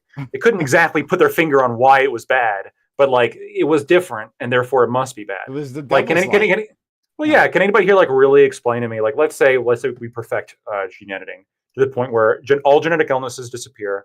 All human beings are built with we got like crocodile immune systems, so we can like just live through almost anything. Where our cells are regenerating, like we're just fucking superhuman, and all of us are living like better lives, more pain-free, more productive. Like, what's the downs if we get it right? Obviously, and I agree with you. We should obviously like be careful about how we navigate these waters. But if we get there to that end point, what's the problem? It seems like a good ending. Well, so I don't disagree with you with that. If we could Thanos snap our way there overnight, like I would do that. I'm mostly concerned on the process of getting there and who gets left behind and who has access to the technology, who doesn't, and then the growing, let's say, inequality and all other social unrest that I potentially foresee. Not that I'm predicting things. This is just what I'm speculating of what I can see happen. And that brave future, Lactoid would make sure capitalism still exists. Of course. Yeah, this is the exact same argument that the church or like the people defending banning light bulbs. Like, only the rich people are going to have light bulbs. No, it's a fuck. Yeah, you're right. The technology begins at the top and then it moves down. The beginning, only rich people had toilets. Now we all have toilets. Same thing with light bulbs. Same thing with cars. It's just the way it is. So I know I brought this up initially, but I don't know if you've read the novel The Forever War, but they actually cover a lot of this in that novel as well. Sci-fi always leading the way. But one of the things that does happen in that novel is that at the end they come back. I'm not going to give away the full ending if you want to read it, but they come back and they're actually a group of people that haven't been genetically altered because they're from time dilation, et cetera, et cetera. And people there that are from Earth at the time are super excited because guess what? They've gene edited their way out of shit that they need. And so I could easily see us maybe going down that path and we start like playing too much tinkering, and maybe like editing out something too bad. Like we see this in Stargate too. The Asgard, they gene edit their way out of shit with cloning, and then they just, I don't know why they commit mass suicide, but like that's what they did. And so I don't know, didn't make sense to me. But long story, it's just, yeah, you can see this in sci-fi. They predict this is like kind of a bad thing that happens repeatedly. So I mean, that would be something I would be concerned about because you don't always know the consequences of your actions. Like when they first dropped the nuke, did we know that everybody's going to get the nuke? I don't know, maybe. I mean, Lactoid, so I guess I'll give you a little bit of pushback because I know you've criticized me for saying, well, if everything is perfect, why wouldn't we do the thing that's perfect? Well, of course, yeah, we would do. take the perfect solution. So you've criticized me on this before, like talking about guns, right? Well, if we could design a gun that did this, this, and that, and you're like, okay, I'd sign up for that, but we're not there.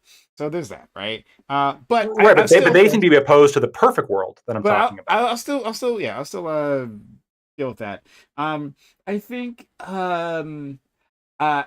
like as far as it goes when it comes to negative side effects, that I'm fine with that. That, like, taking out,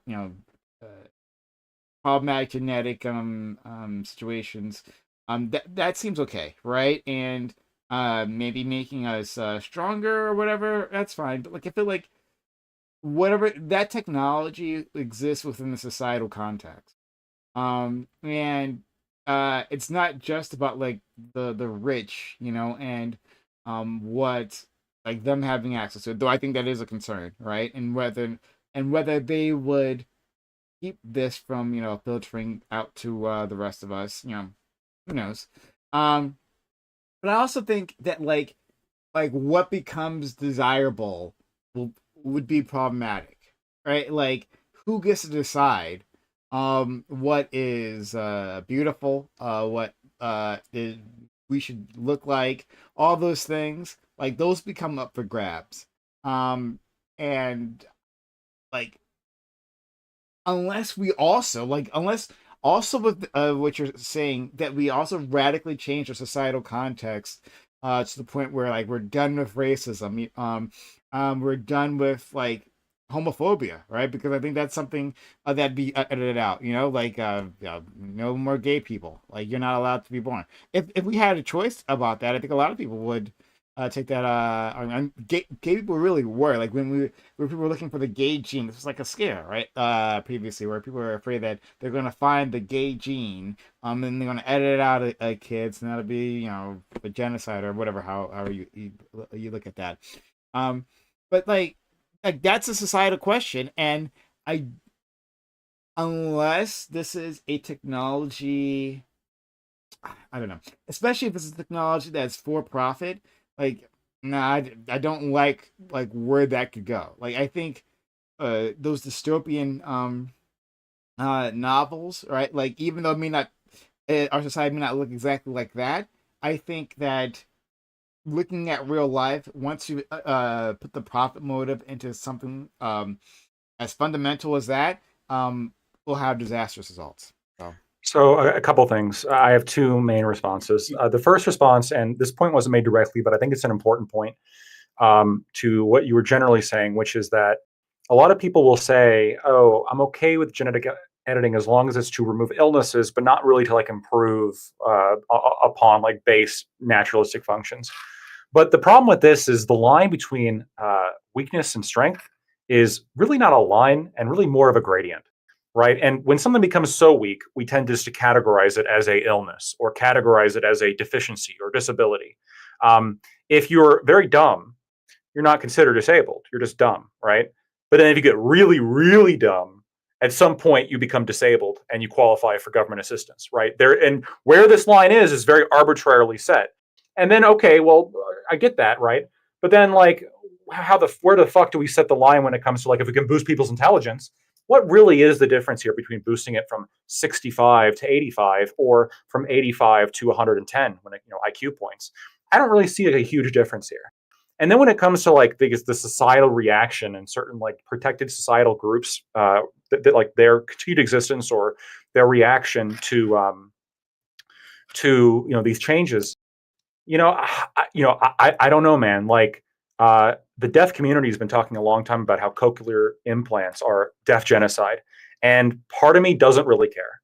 And I'm sorry, because the reality is if we can change all of this immediately, then all of this starts to not matter anymore. If everybody can just choose to be white or choose to be black, like, racism ends, because race is just, it's not something that people live with anymore. It's just like that we don't have to worry as a society about learning how to get along with this, because we can all just change it at a whim's notice. Same thing with homosexuality, same thing with height, same thing with muscle mass, with anything. Right? If we can just change it, then we don't have to react to society. We can just design society, for lack of a better phrasing, right? Just by making it the case that, hey, we're all like this.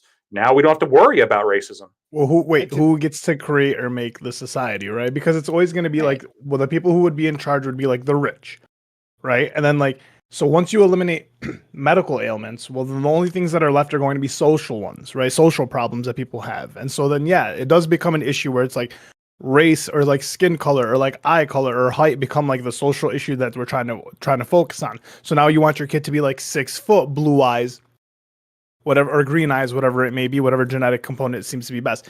But then if we have a world where everyone, which it doesn't get to play out like that, but if we have a world where everyone has to like get do these implants in order to fit into society, that's where the issue becomes. Because now you are just like literally creating like a status, like a status quo that everyone has to meet, or else they don't get to like participate in society. So if everyone has a genetically modified baby in which they like chose everything, and then the best version of that baby would technically be like the 6'3" white baby that's like walking around, like if you didn't choose that, well, I mean, that was your decision, right? Because like it is like the issue where like, well, you had a gay baby, well, you could have edited that out and you wouldn't have that problem. Well, you had a black baby, you could have edited that out. You had an Arab baby, you could have edited that out.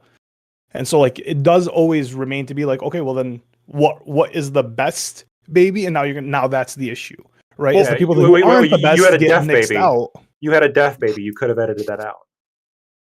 That's different. Well, He said besides medical ailments. Once No, you I get said past after medical we ailments. cured Right, but again, these lines are like really social. not all that clear. Like a cleft palate. What is that? We consider it to be a medical ailment. Is it really? Kind of.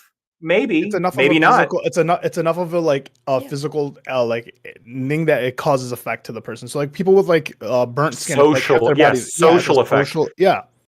Right, just like race or gender or anything else. Well, Like that's we create all these categories. So we could obviously movie, change them and revise them if we wanted to. There's a movie I'm going to watch. It's called The Uglies, in which like I think everyone in society gets like plastic surgery, and then there are people who opt, like there are minimal people who opt out of the plastic surgery, and so on and so forth. Like the dynamic shifts. Okay, so like right now we're talking like AI and Neuralink or whatever the fucking implant is like for Elon Musk. If this thing works out, right? Like, let's just say that the implant works out, and if you have it, you're like 100% smarter than you average, where it's like the fucking limitless pill. Well, then if you don't have this implant, you're at a disadvantage to society. So now the new norm and the new like status becomes that you have to have this implant, or else you can't compete with society, right? So the initial people that get this implant are only going to be the ones who are able to afford it, right? Because it's not like they're going to dose it out to every single individual. It's not going to be just dual out. It's going to be people who can afford it first. So they're going to already have so it's like at every step. Yeah. So at every step of the way you create a new standard, but then what you're doing while you're creating a new standard is fucking people over. And then Ollie, you understand what you're describing. You know what you're saying? You're like another thing that you're describing almost like verbatim is education and proper nutrition. Like the goal here should not be, well, we got to get rid of these things because it might lead to inequality. Absolutely not. Well, right? That's not. But the goal would be like that you can equalize like education. The argument would be one argument would be like, well, we should be working on getting everybody these things. We should be working on getting everybody the limitless pill and the vitamins that they need and the omega-3 and the corn or whatever the fuck. Yeah, like that can be like a position. And there could be like another position, which is simply having this in society for people to benefit from, and access will expand. And in America, for example, like access to nutrition. Look at over the whole world when it comes to like global hunger decreasing, global poverty decreasing. Like this, despite the fact that the whole world is not like hyper focused on redistributing all the goods, like this is the natural consequence of these things existing and propagating within the world. Yeah, but the only reason you have a pushback is because you're building animosity with the people that are being left behind, right? So it's like, do you want everyone to support the minimal amount of people that are going to benefit from this, while the people that are getting left behind, you're kind of just telling them, well, hey, you don't get to complain about it? Because like that's the only reason why deaf people are saying like, hey, the impact of like you getting rid of deafness doesn't really work, because 1, not everyone gets a hearing aid, 2, not everyone gets the best hearing aid, and then 3, you can't really get rid of like deafness just yet. So until everyone is bored and then you're giving them a free hearing aid, sure, but like for you to eliminate deafness for a minority of people, well, then yeah, the majority of people are obviously going to complain about it. But that's obviously preferable to me. To me, it's like I don't think that you have to solve a problem 100%. Because you would benefit. Well, no, I don't think that you have to solve a problem 100% to justify solving a problem 10 or 20%. Like if I had a kid who was deaf, I'm not going to say, well, it wouldn't be fair for me to do it since there's all these other deaf kids. No, if I have the means to do it, well, hold on. But why? Why is it fair that I provide my kid a cochlear implant? Why is that fair for me to do that? Fair isn't necessarily what I'm talking about, right? Should I be allowed to? Should I be allowed to do that? I mean, if you so choose to get like an implant, yeah, sure, why not? Yeah, so if I so choose to give my kid a limitless pill, why shouldn't I be able to do that? Why shouldn't you? Once again, and so, until you're building a new standard that other people are then being like judged or othered on, then yeah, that becomes the issue. So you can get your kid the colloquial income, but you can't judge people who can't afford it or don't want to. Oh, I'm not judging. I'm not judging them. I mean, I think that's you start stigmatizing it as especially if we start making it seem like it's just so available to everyone. It eventually becomes stigmatized when you're not doing that thing. Yes, and that's a good thing. There eventually becomes when something becomes so ubiquitous within society, there eventually is a standard where if you deprive children of it, it's considered neglect, right? If you don't feed your kid Gerbers, if you don't feed your kid Gerbers in America, when they're dying of starvation, you are punished. And I think that's a good thing because any parent worth their salt has an obligation to give their kids food. Okay, so hold on. I'm going to go to Corey and Gibbs. But to Lactoid's point, I made this point previously, right? Is eyesight, right? In our Western country, we have like easy access. We have a lot of infrastructure built around glasses, right? But if you don't have that, right, and you have degraded eyesight, it can be degraded to the point where it is like a disability, a straight up disability. And lots of nations, like they don't have this infrastructure, and so like if you have like a bad eyesight, like you are disabled, right? Something that could simply be solved with a pair of glasses. We don't look at it as a disability in our society because it's so easily accessed here, but it is like it straight up is. And like you'll find out like if you don't have access to that. So like, and if we found out that like a parent like refused to like give their child like glasses or for whatever reason, right, it was denying that like for religious reasons or some shit, right? Like I think a lot of people would call that like child abuse. Blood transfusions. They can't, yeah, I would. I am. Blood transfusions for people, right? Yeah. So it's a thing. I just put that out there. But let's go to Corey and Gibbs.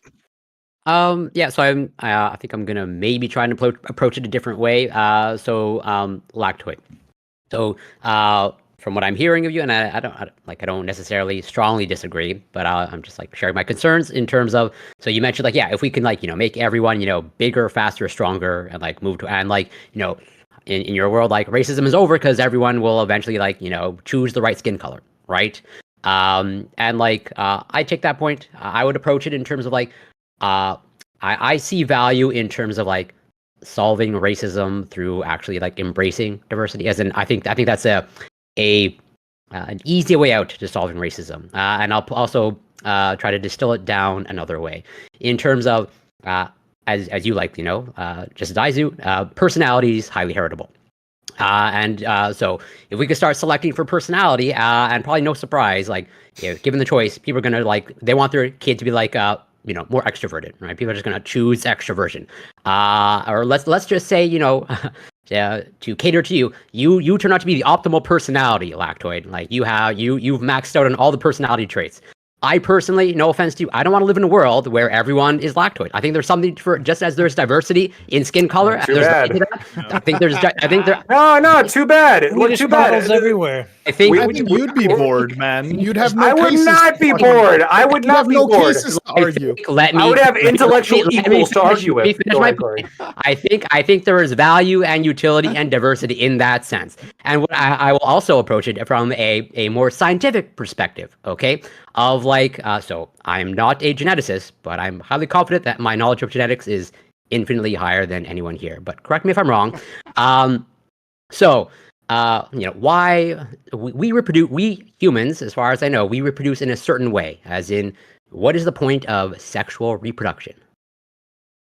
Okay, I understand the point here is to have a certain level of genetic diversity to prevent like any one genetic illness from destroying an entire community. It's not that. It's not that. So you're right. That's pretty much what I was looking for. And we actually see value in this now. Okay, if we get to the world where virtually everyone on the planet is like genetically homogeneous, okay, you have situations. Okay, so this can be part of the calculation, Corey. It can be, but it becomes a much more difficult, I would say infinitely more difficult calculation to make of like the HIV virus. Okay, there's a certain population of humans on the planet, a minority, that are immune to the HIV virus, and that's a result of the genetic diversity. As in, by studying those individuals, we can actually come up with actual cures eventually for HIV or better treatments for HIV. If everyone's the same, those population of people don't exist. And wait, Corey, if we get genetic manipulation down to the point where we're able to make everybody in the world to be a certain way, we could just gene edit our way out of disease. Like if the new HIV came up. No, not necessarily. Like hypothetically, yes, if you have perfect knowledge. Although, like, if we get to that point, then surely we would have the knowledge necessary. That gets into the weeds of like how do you know like without this knowledge of this collection of people, how do you know how to target something? As in these people provide like the actual targeting system. We don't know but he's prior knowledge. So, but see, this is Corey. Sorry, Gibbs. I see your hand. 1 second. This is Lactoid's like understanding of genetics, right? Turn gene on, turn gene off, right? And then like here's the result, right? Just hit the genes, right? Turn the G to a C. I actually don't know all the GCG. Yeah. Like you just change it, and then you'll get that result. I know. Look, so I don't mean to. I'm not. I mean to make fun of a friend Lactoid. I know he's assuming there is a breakthrough in our understanding that where we can deal with these things. He left. Yeah, did I bully him away? Lactoid might be having an issue, so hopefully he'll be back soon. But I was genes are being distributed to the rest of the world. Oh, I did the ultimate dunk. I just like ejected him from the conversation. Yeah, he must be having some issue. So we'll wait for our friend to get back. But before then we'll go to our friend Gibbs. I'll save my retort for then. So Gibbs. No, I might not be as knowledgeable about Corey as on genetics, but I am pretty knowledgeable about cattle breeding, right? And I will say this, and this is basically what we've done with cattle, at least in Texas. For example, one of the cattle that we have on our ranch is Santa Gertrudis, right? And the reason why we have Santa Gertrudis, which is a Texas red, is because they are basically a cross between Brahma and Shorthorn. They possess basically the best traits of both cows, and they're more adaptive.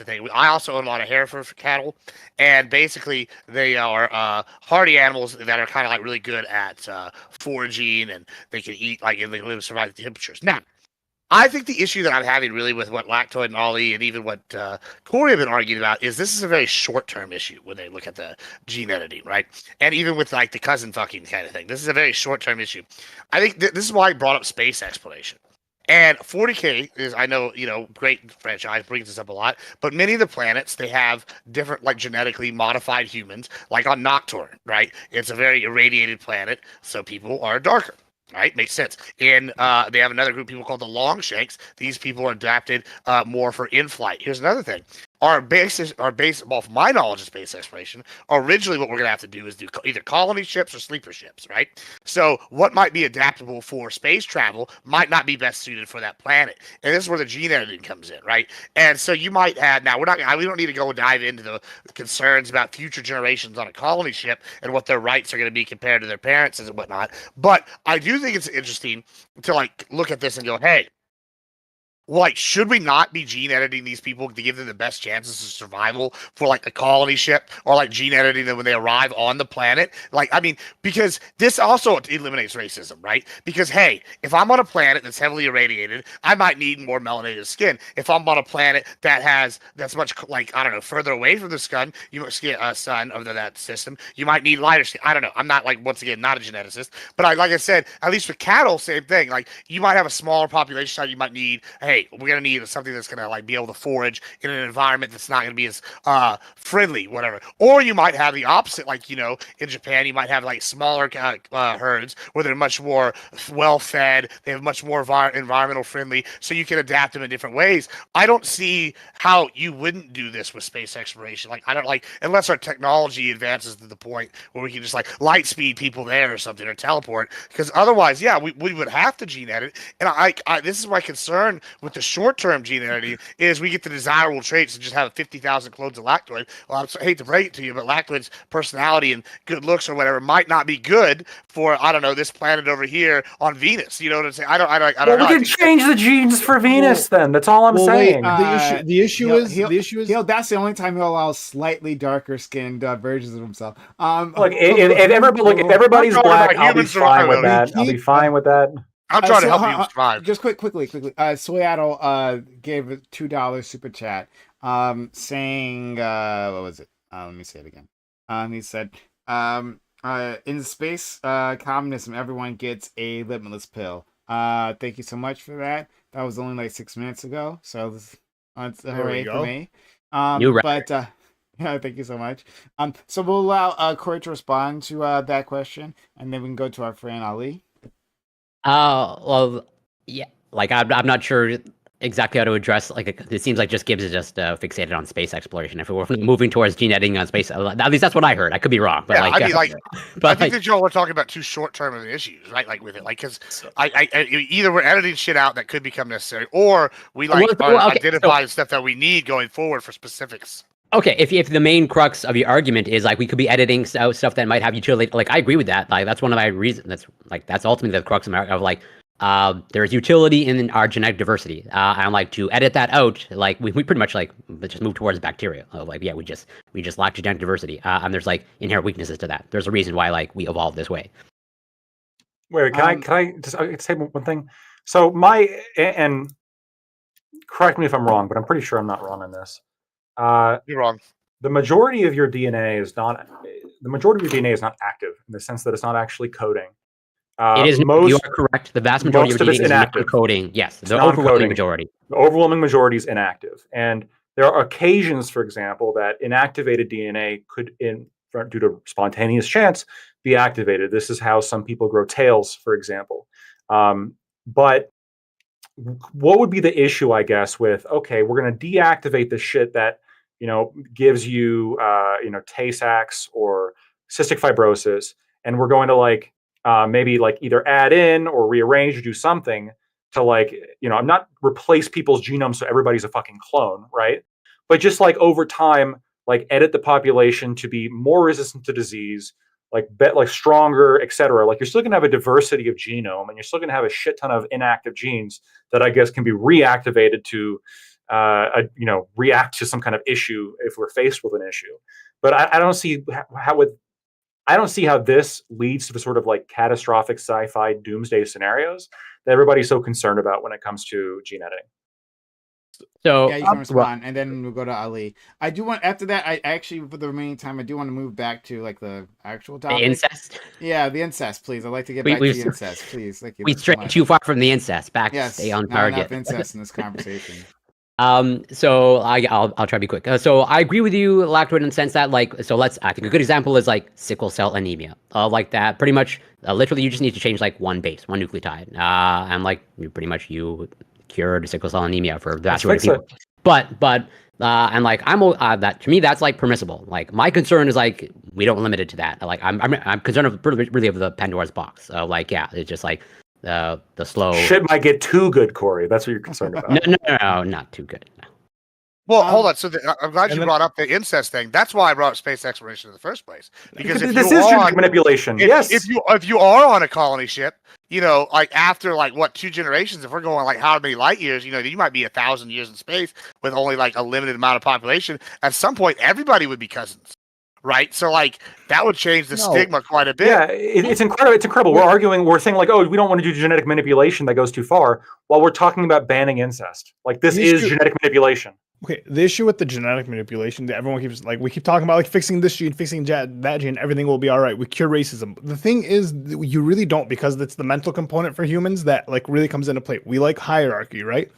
So if you watch Elysium is literally like there's a ring around Earth where the rich people live there. The workers, the people on Earth just build shit for them. They have the beds that genetically added. They wake up, they get in the bed, it goes through their genes, it takes out whatever fucking issue there is that day, and then boom, you're good. The issue is humans like building hierarchies. We like having these things. So we never cure, like, sure, we cure racism, but then it just becomes classism, where it's like the people, once again, the people who can afford it live it. So we never actually fix the problems. We just fix the problems for the few. The rest get fucked. Which, like, how come we never talk about fixing the issue, like the mental component for like hierarchy? We don't have. If we have the money to genetically edit everyone, the issue isn't that like we can't do it for people. The issue is we don't want to. Which is the same reason. Which is the same issue with like the whole incest thing, right? The same issue is that like, what do we deem as a society that's so gross that we shouldn't have it, right? So like, it used to be gay sex used to be illegal, gay couples used to be like frowned upon, they were stigmatized, we accepted that, and now right now we're having a conversation about like these cousins, and it just seems like back to like the situation where you want to stigmatize adults for doing a certain act, right, that you deem disgusting, but then once again, like, where does it stop? If you go to them, then how come how come the people who are against biracial couples and the people who are against gay couples aren't correct? Just to be clear, the pro like gene editing crowd here, we're not saying to do anything. I'd have to bring it back to incest. Well, this can be related, right? We're not saying to do anything, because this is going to happen if you leave it alone, right? The question is, do you stop it, right? If you leave the private industry up to its own devices, there are enough people interested in gene editing that this will happen. That you will have people paying to have their kids not have Tay-Sachs and not have cystic fibrosis. And so in the same way, like, okay, but we don't like the consequences of allowing people to do what they want and gene edit with each other. So we're going to like move in the government to stop them because we want to like stop these kind of greater problems. This is the same justification that people use to criminalize incest, gay sex, drug use, et cetera, right? I don't know. Like, I think that the best approach to this is, you know, unless again you can justify to me a immediate harm, which I don't think with gene editing you can. Like, I'm going to let adults do what they want to do. If adults want to have gay sex and they want to do this shit, fine, that's fine. And also, you have an obligation, I think, to cure children of illness. And if that illness happens to be genetic, then yes, same rules apply. We don't see it as a harm. That's like really the crux of that issue for the gene editing. Yeah, so I think the problem here is just mainly a question of implementation. Like, how do you ensure that you have the kind of diversity that you need in order to stop these sort of mounting problems and this accumulation of junk DNA? And the problem is when we manipulate DNA, by and large, once we have it figured out, it's a good thing. But there's always functions of genetic code that we don't understand, and Corey understands this far better than I do. But whenever you make one little manipulation, there might be 5 other functions of that little piece of genetic code that we didn't know what it did. And then now that you've made that change, there's all these consequences that you didn't foresee. And I think I think in order to deal with that, there's going to inevitably be regulation that says that you have to keep a certain level of diversity so that we don't lose code that we may find later on that we need. Sort of like how we keep the Arctic seed bank, you know, because we want to keep all of these old original seeds just in case we've bred them out of existence with all the manipulation that we do. We can go back to the originals and start over again. And so we're going to want people to have a certain amount of diversity, which means we're going to end up probably putting quotas in on changes that get made. Only a certain percentage of the population can get this modification. I hate that. Right? And then, because it can't be available for all, because we need to keep that diversity, that means how are we going to decide which 3% gets to have this particular modification? And let's then, just have the gene bank, it's going to be the rich. Aiko, let's just have the gene bank like we do with the seeds.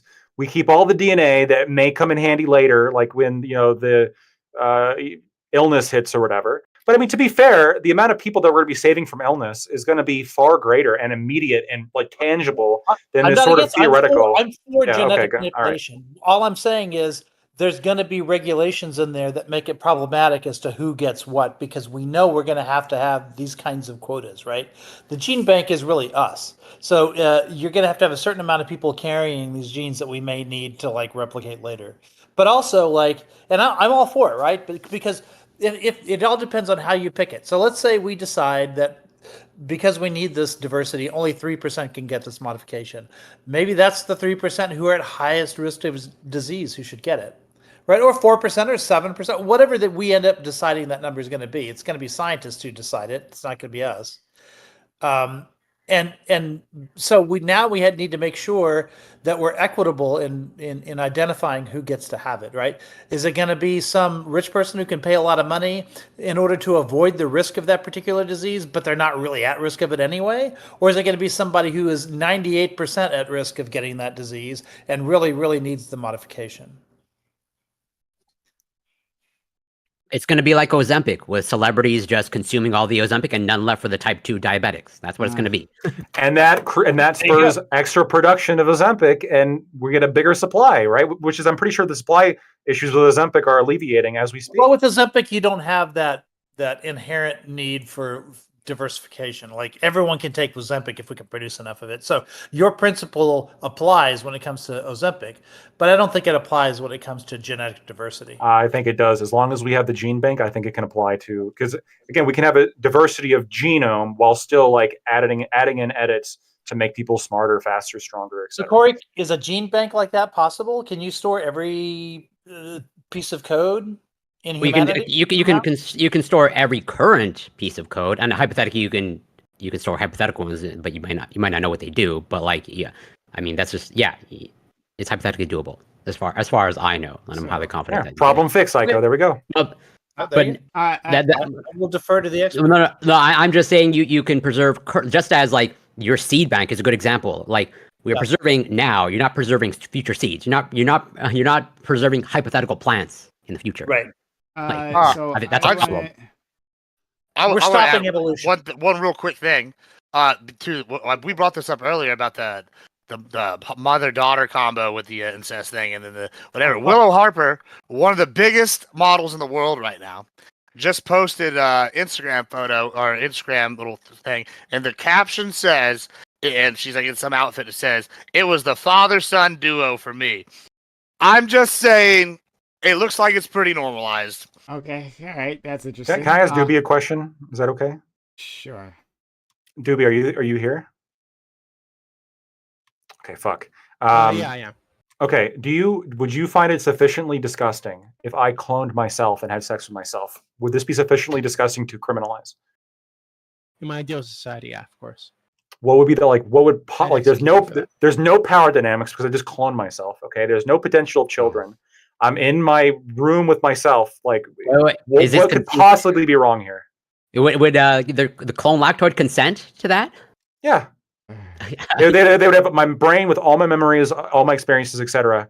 And of course, they would consent to me, right? So, like, that's what we do. Like, what would be wrong with this, Doobie? Yeah, it's gross. I think that's enough. I think it could have like bad effects on society too. Every argument you're making goes towards gay couples and goes towards like you have to find an argument that doesn't also work for gay and biracial couples. Towards society, people have an argument for it. Gay couples, people have an argument for it. It's like the wreckage of society, the generation of like kids. Kids shouldn't see this. Kids shouldn't be exposed to these types of things. It could lead to this. Every argument is just like really an argument against. But my arguments aren't coming from like a religious perspective, doesn't matter. Like God telling me it's wrong. So it's coming from more of a like standpoint of seeing what could actually go wrong in society.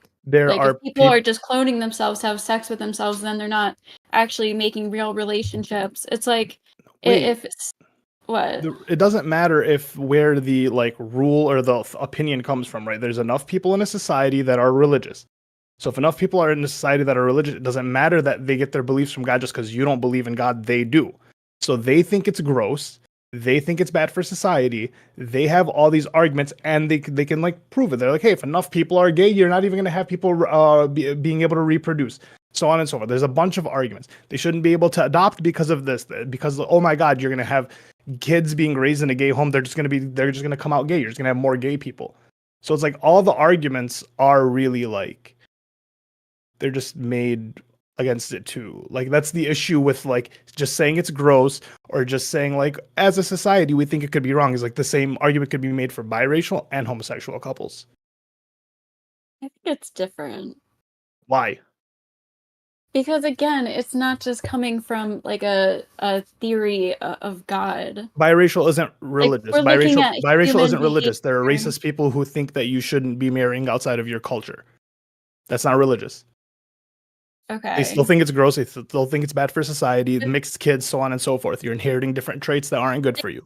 They don't believe that though. They're not racist because they like believe that like they're not racist because of like the science of like the reason what you said, like, oh, eventually there won't be any more kids. Like that's not why they're homophobic, and they're not racist because I don't know what's some scientific They reason believe that societally it is with. bad. There are people who believe that it is bad to mix polluting race. the gene pool. That's You're like it's just like that. That's just their belief. And there's groups of people that have cities and communities based off of these things. That's all I'm arguing. I'm not saying that they are correct. I'm not saying that they have a foundational argument. I'm just saying that the same argument you're making against the cousin incest is what they're using, like verbatim. And so, like, you need to find a different argument because the argument you're making. Why? Because that different argument. Well, because like then according to your society, like yeah, biracial marriage is bad and we shouldn't have biracial marriage, and you need to own up to that. It's like one or the other. I don't think that makes any sense. If being gross, I is gave an enough. example earlier of like fucking a dog or something, right? Like some other like disgusting thing, right? And yeah, it's true that you could use the same argument against that you'd use that people have used against homosexuality. That doesn't. No, that's why people use the argument of consent because it's a justifiable enough argument where it's like it holds enough weight. No, Ali, that argument doesn't work for the dog fucking thing. It just doesn't. I mean, it's just it holds enough weight. That's the only reason why people are able to justify their argument. It's a delusion. You can't say it holds weight because we want to pretend that it does hold weight. It actually doesn't hold any weight. We don't actually give a fuck about animal consent. Okay, agreed. So then, do you agree then that like gay marriage and gay like relationship should be illegal then? Wait, if enough people think something's gross, you think it should be illegal, especially if the society agrees. Of course, I think that we can socially enforce behaviors that we prefer. I mean, we can legally enforce those behaviors that we prefer. What's the issue with that? I think that is the way society's always functioned. This is why people don't walk around with their dicks hanging out, right? So then enough people would have to find this gross to make it illegal. Like, Ali, so if I were to walk around outside and we just walk around with our dicks flopping around in front of children, yeah, technically we're not hurting those children. If we were to normalize this, children might see a guy with his dick flopping around and think, oh, it's just another guy walking down the street. It doesn't really matter. So if we just normalize people walking around with their dicks flopping around, hey, we're actually not doing any harm to these children by walking around in front of them with our dicks out. That's true. I guess you could do that. There are places where this is the case, right? It doesn't mean we should be moving in that direction. Yeah, what's the argument against gay relationships? If you have enough gay relationships in the city, then I don't know why we need to go to gay relationships. Why not just use the thing that I just laid out for you? Right, so there are places on the planet where men and women. Because I agree with you. Why can't we use the argument that hey, if we just normalize this, it won't cause any harm to these children. So therefore, we should encourage people to walk around with their dicks and tits out. Like, so if that's true in those societies, right, and we can get to that place by normalizing this thing, why shouldn't we do it? Because I think the process of getting it to be normalized isn't worth the normalization that eventually comes from the society. There you go. Okay. Wait, how is it there I go? That's exactly what I'm talking about. It's not worth the benefit, quote unquote, that you're pointing to. There's nothing gained from getting to a position in society where fucking your sister isn't like taboo or something. That's like the path to get there isn't worth the trip, right? We need to put the journey before the destination. The journey Isn't to that the place is argument that Republicans are making against LGBT pride? Like right now, is like the And path they're that we're right. going to And they're getting to absolutely right in normalization many isn't cases. worth the outcome. Yeah, they're absolutely right in many cases. Absolutely. I know. So then, like, I'm listening, but I'll be right back. Okay. Yeah, no worries. Okay, what about That's what all about I'm this saying is that argument? like that specific argument that I agreed to, sure. But then my issue is if we use that slope, then it just literally just applies to the two that I'm speaking of, and so I don't know how the argument against those like works. Let's go to what about an argument like if we started normalizing families and relatives dating and having sex and stuff, wouldn't this naturally lead to more breaking up of families? Because typically, like, if you have a relationship and you break up, oh god, most people aren't friends anymore, right? So if we started doing this within our families, we would be splitting apart families just naturally. I had never considered the incest breakup. I had actually never. It's never something that would be pretty ugly. But okay, go ahead. Wait. I need to make this argument. I don't know what the data show. Like I'm speculating. What if it shows that like these relationships are stronger, less likely to break up? Yeah, like. Okay, well, I was making up hypotheticals, so we all know that breakups happen. Like We do, but I don't. It's an open question to me of like whether this is more breakup or less. Like, what if it's less breaks up? Like this holds the family. Well, what if it's a lot more? What if it's a lot more? What if they actually end up breaking a lot more? Sleeps together, stays together. No, I mean it's a I don't. Let's the family that lays together stays together. Yeah, there we go. There we go. Oh my god. Wow. That's not a religious I'm just saying, like, though. I just need a real. I need a real argument that doesn't apply to like gay relationships or biracial. Well, I mean, like relationships. again, And that's the only reason. To be clear, Doobie has a bit the bullet on this. Like, so you keep asking. Yeah. I mean, that's fine then. Okay. No, I'm not asking him now. I'm talking to Ghosty at this point. Like, that's fine. Doobie bit the bullet, but then like, yeah, I mean, sure. But do you not think that's like that matters though? Like, do you not see that happening? And that just he's talking about the incest breakups. Yeah. Lactoid, I see your hand up, but go ahead. All right. Gibbs, Ollie, you can respond. Yeah, no, I'm back. It just froze for a second. Okay. He was sure asking you about the incest breakups, whether that'd be a problem. I mean, sure, but then like I'm gonna argue that breakups in general are a problem for relationships and friendships, and so then therefore should. Well, I mean, like family. The there argument are huge on her family end disputes. is that like this like if we value the family, then a world with incest that's normalized would really value the family. Then we would also be introducing more ways for families to disintegrate. I mean, like, yeah, sure. I just it doesn't show that like the statistics would have to be like outweighed. So like we're at a 50% divorce rate now. It would have to be like above like I don't know a 70 or 75% divorce rate for like at that point. Well, this really isn't theoretical, right?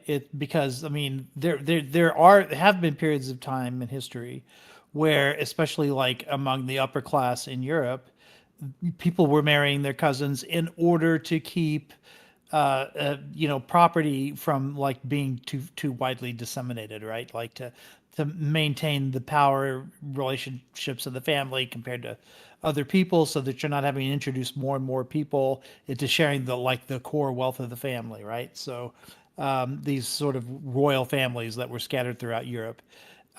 So that did happen. And I think the answer to it at that time was just you can't get a divorce, like because that would endanger the all of the alliances that the family has made. So you just have to go and have your affairs, but stay in an unhappy marriage like for the rest of your life, in order to keep the Hohenzollerns together, right? And of course, another consequence of it was all of that junk genetic code started accumulating in the family, and they started getting these terrible sort of like anemias and other kinds of blood diseases and stuff because it had gone on for so long. Gibbs? I find this, so I've kind of gone on a rabbit hole while we've been talking, and because I always hear the thing with Genghis Khan's related to like like 1 in 10 men or something shit like that, and so this kind of led me down this rabbit hole. I was like, well, what's that gonna do for like genetic diversity? Apparently, basically everybody's related. If we really go look at it, Charlemagne's related to like something apparently like 70% of modern Europe is what this site's saying. The different one has been like 50%. I mean, and then 1 in 10 people in Ireland is related to this guy, Nathan of the 9 hostages or something like that. And so, like, when we're getting down to it, it's like a lot of these times it's looping back around. So, I mean, it seems to me like our genetic code is pretty able to take these hits. I mean, and if that's the case, then like that goes to one more thing. Why do we even care if it's like such a common thing historically? Like it has not affected our genetic codes that much on a widespread level. So I just showed you examples when it has.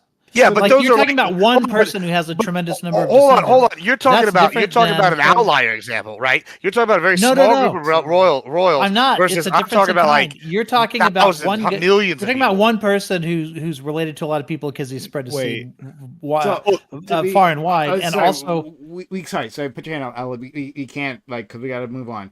So finish up your point, Aiko. Yeah, I'm just saying that, like in those instances, you might have like one very powerful person who had access to a great variety of different lines of people that he was mating with, but that's not the same as, like, for instance, with the Hohenzollerns, where it was the same family continually coming back to the well and marrying cousins generation after generation, and all of that junk code accumulates. Yeah, you can take a hit without it being like a big deal if it's like a one-off, right? Which is what those are examples of. But I'm talking about cumulative, happening over and over and over again culturally, which is what normalization would do. And there was nothing normal about Genghis Khan. Okay, he was an exceptional. I'll give you an example that ended in 1992. Samuel Mast is projected to have way more descendants than Genghis Khan, even because when he died, he has 824 descendants listed right now. Another singular person, yeah. Yeah, so a singular person, so maybe unusual, but like. Yeah, but wouldn't that end up being more cumulative? Because these people are like spreading their seed so far and wide. Eventually, everybody's going to be cousin fuckers. That's not. Yeah, absolutely. Everybody's going to be related. Far and wide is the key. We're related. If we trace it back, we're related to 9 people total. Like is what 9 human. So hold on. Is some of the arguments. Sorry, honey. We trace it back where one cell. Sorry, so that's right, Corey. So to be clear, right? The whole thing about Genghis Khan is like severely overblown.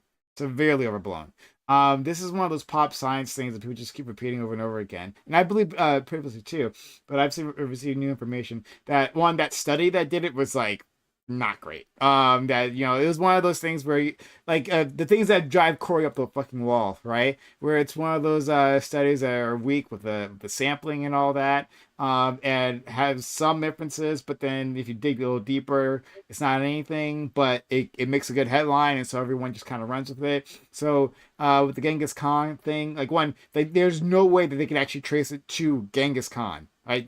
Just outright, that's just like an assumption that, okay, who around this time period might have been? Oh, it was Genghis Khan? I don't know, right? And then it's like the statistical amount of people they tested for this is just like off, and there's like a whole another list of explanations for the things that they see, so even with the example you've given, I don't know about those other examples. You brought up some other people. I have no idea for them. That like it's not all clear in the way that people think it's clear.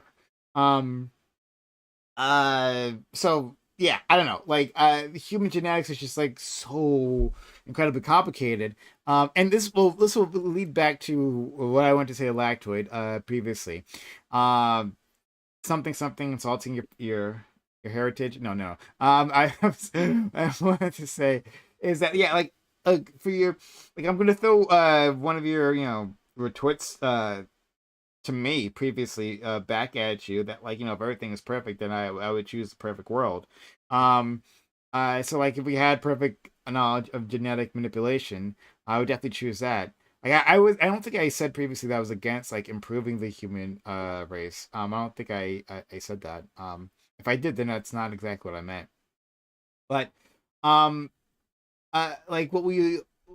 what we'll have is it's almost certain if we go down this path, we'll stumble onto the things that like Faniko was talking about, and that we'll have because our genetics are just so complex, that we will make changes, and we'll have some unintended consequences that might appear like years down the line, generations down the line, that we might not be able to deal with, right? Like, I mean, yeah, I'm afraid of a banana type situation that humans become bananas, right?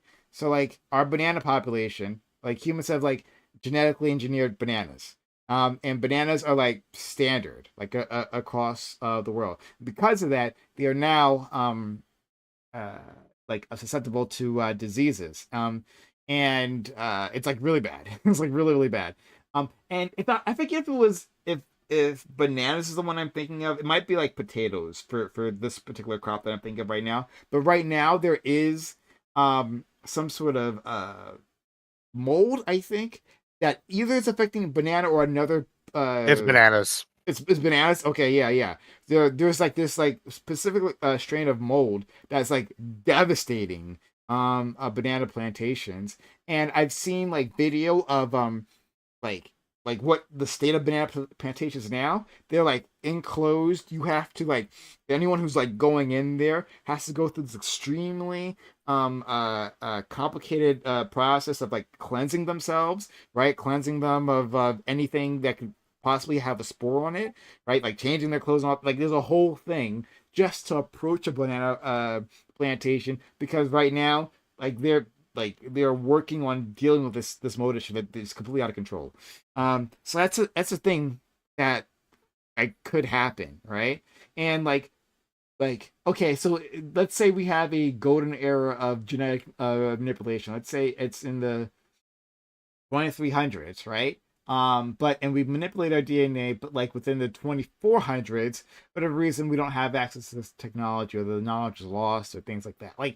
It's like all kinds of ways this could turn out badly. Like it just in so many ways that you can't foresee. And also, and the thing I really wanted to say was that like I loved I think Ali was talking about in terms of like hierarchies, right? Like we have Gibbs like gave us a perfect example of this, right? Gibbs is like at the very start saying like, for these cousin fucking babies, right? he would throw them out like the Chinese army, you know, when he finally was gonna take the fight to the east, right? The term is meat grinder, Prime. Meat grinder. To the Chinese meat grinder, he would send them. And like, yeah, we would have. There's no way we wouldn't have like a hierarchy. It's like it would just make common sense that it would make some sort of breed of soldiers that like wouldn't have to have any moral obligation to, and we would run them through, right? Like now, who knows if those people would be sentient or not? But I don't know. Like this is just a thing that could happen, and I love the idea of like, well, okay, well, I think the idea of hierarchies is like, or an emphasis on hierarchies is a problematic personality trait. So if I was in charge, like I'd breed out conservatism. But is that okay? Like, would that be a bad thing? I got a lot of things to reply to here. So firstly, I'm just according to the BBC, there's a fungus going around bananas that they are trying to fix by using genetically modified bananas. That's like that's current, the only way out. That's the way out. And that's how we got in. Yeah, no, I think bananas are great. I think the fact that we have a usable food item here. Only way out. I think it's the fact that we have a usable food item now. But they suck. That's what I'm saying. Like they're not. They don't look like bananas, and they're not as edible as bananas. And we have this idea about a banana, like, oh, it's this thing that it's easy to eat, it's cheap, you can buy it at a gas station for 49 cents a pound. It's great. But that is it's been presented as proof of God that only God can do something so perfect. Well, it's hilarious. I've watched that Ray Comfort video, but we did make it.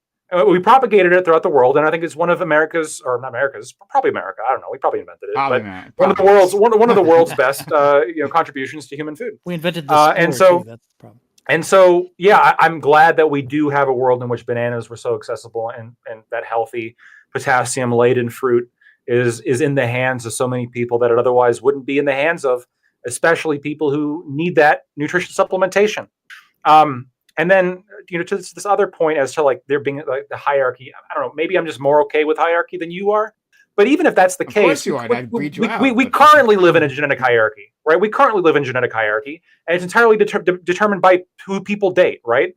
Like intelligence is a very genotypic trait, and people tend to select their mates based on intelligence. More, I think it's one of them. It's the most the top priority that people have when they select mates, and that's just what we deal with as a current society. It's more randomized now. You're saying it's more randomized, but it's actually not as random as you think it is. Again, people select intelligence as one. It's like I forget exactly how to phrase this, but it's like of all the traits there are, the number one thing that correlates most between two people who choose to have a kid is their intelligence. That is like the one trait that correlates most. So it's random, in the sense that you could go make kids with dumb people if you so chose, but it's very rare, and across the population, it happens to not work that way. Right? Not rare. So smart people make less kids than dumb people. Sorry. I don't want to go down. Just let no. That's. I understand. Smart people will make, but smart people will tend to make kids with other smart people, and dumb people will tend to make kids with other dumb people, right? And so what I'm saying is, give the poor kids, right, a leg up. Give them the limitless pill. This at least gives them the opportunity to get ahead in life. I'm fine with that. And then the last move on, but that's also not true. The last thing I'm going to say, I think it's true, but the last thing I'm going to say, this is, I guess, to kind of explain Doobie's view on incest. If you're of the philosophy where you think that disgust in of itself is enough justification to criminalize something, and conservatives tend to be more apt to feel disgust than like libertarians, for example, or even left-wingers. Which is why left-wingers tend to have less of, or more, they tend to be more socially libertarian, at least in the American context. The worldview makes perfect sense, but the reason why so many more social libertarian people here are having an issue with it is because there is no line. There is no actual determining factor that separates why we criminalize incest, but why we don't criminalize gay sex. And if you accept that, as I think Doobie has, and I think you guys are struggling with it more, but if you just accept that, then when you deal with the conservative who says, I find it disgusting, we should criminalize gay sex, you can't go after them in terms of like, well, that doesn't make any sense. No, you just say, well, I don't find it disgusting, so I guess we disagree. That will have to be like the extent of your response. But if you're a base libertarian, right, like me, you can say, no, I don't think we should criminalize stuff just because you happen to have a disgust response. There needs to be something more. You need to justify why you criminalize something, because otherwise people should have a freedom to do what they want to do. And on that note, I agree with you there, Lactoid. So that part of your personality I wouldn't have brought out. Just put that out there. Okay. Me too. I all the things that that make you you and make you agree with me. Those are the things that get to stay. But those other parts, no. I mean, the parts that make you want to vote for Donald Trump, they go. Those things are gone. But okay. All right, so we're gonna move on. Okay, so hey everyone, if you've been enjoying this so far, consider supporting the channel. Sub to the channel, give bits or give subs. Do support us. We are in a new month, so consider helping out the channel. We can't do it without you, so consider helping us out. Sub to the channel. Get our emotes, get ad-free viewing, all right? Apparently an ad's about to start soon. So if you want to avoid that ad, consider doing that. Or use Amazon Prime Gaming on the channel. That will be free for you, but does a lot for us. So consider helping us out on that way. And you'll get emotes, and you'll be keeping this channel alive another day. And if you are on YouTube, consider using a super chat. I have been keeping track of that. All right. We got a $2 super chat. And despite Corey's many traps he laid for me, trying to keep me away from my super chats, I overcame them and was able to read them. Okay, right? He hates me reading the super chats, but I did it just for you. Okay, so consider using that, and we will read and respond to your super chats. Okay. Okay, good. All right, so we're gonna go on to our next topic right now. and I wrote this for Doobie, because this is the type of thing that interests him. So topic 2. The U.S. is seeing a significant reduction in drug overdose deaths. The fall is estimated to be anywhere between 10 and 20% less deaths. This still leaves a death rate of about 100,000 Americans per year, but this is a significant reversal. However, Sagar Anjadi of the Breaking Points podcast believes this simply leaves addicts alive longer, rather than addressing the root issue of addiction. He would like a legal system that is more punitive to compel drug users into rehab. But in lieu of an improved drug policy, is the U.S. better off with more addicts? Addicts are far more likely to commit crime and soak up public resources. So if we can't dissuade them from using, is society as a whole better in a better position if they die? Or is it always a net benefit to save a life, even if that person might go on to be a drain on their community? I feel like this is going to go back to the eugenicist argument. Now that I think about that, but let's not go down that route. But yeah, apparently, yeah, we're seeing a drop in the deaths from overdose, like from fentanyl, and things like that. Just like a sudden severe drop, not like too severe. Like still a lot of people are dying. Like a lot of people are dying per year. But it's just there's a cliff there. It just kind of fell. But yeah, it's the point was brought up that all right, well, these people are alive, but like they're still living extremely destructive lifestyle. And not just destruction for themselves, because as I stated previously, they're far more likely to commit crime, to hurt people around them, to be destructive to their families, all sorts of things.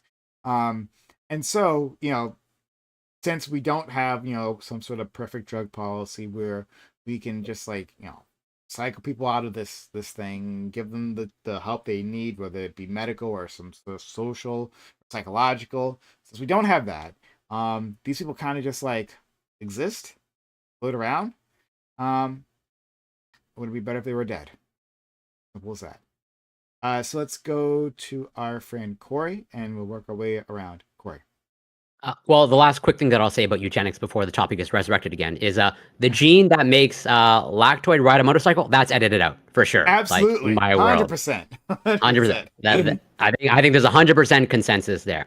And yeah, on the topic here, one thing I will say is, as radically left as I am, I think Breaking Points is like a bad show, and both Sagar and Crystal Ball I think are kind of dumb. But either way, to the issue at hand.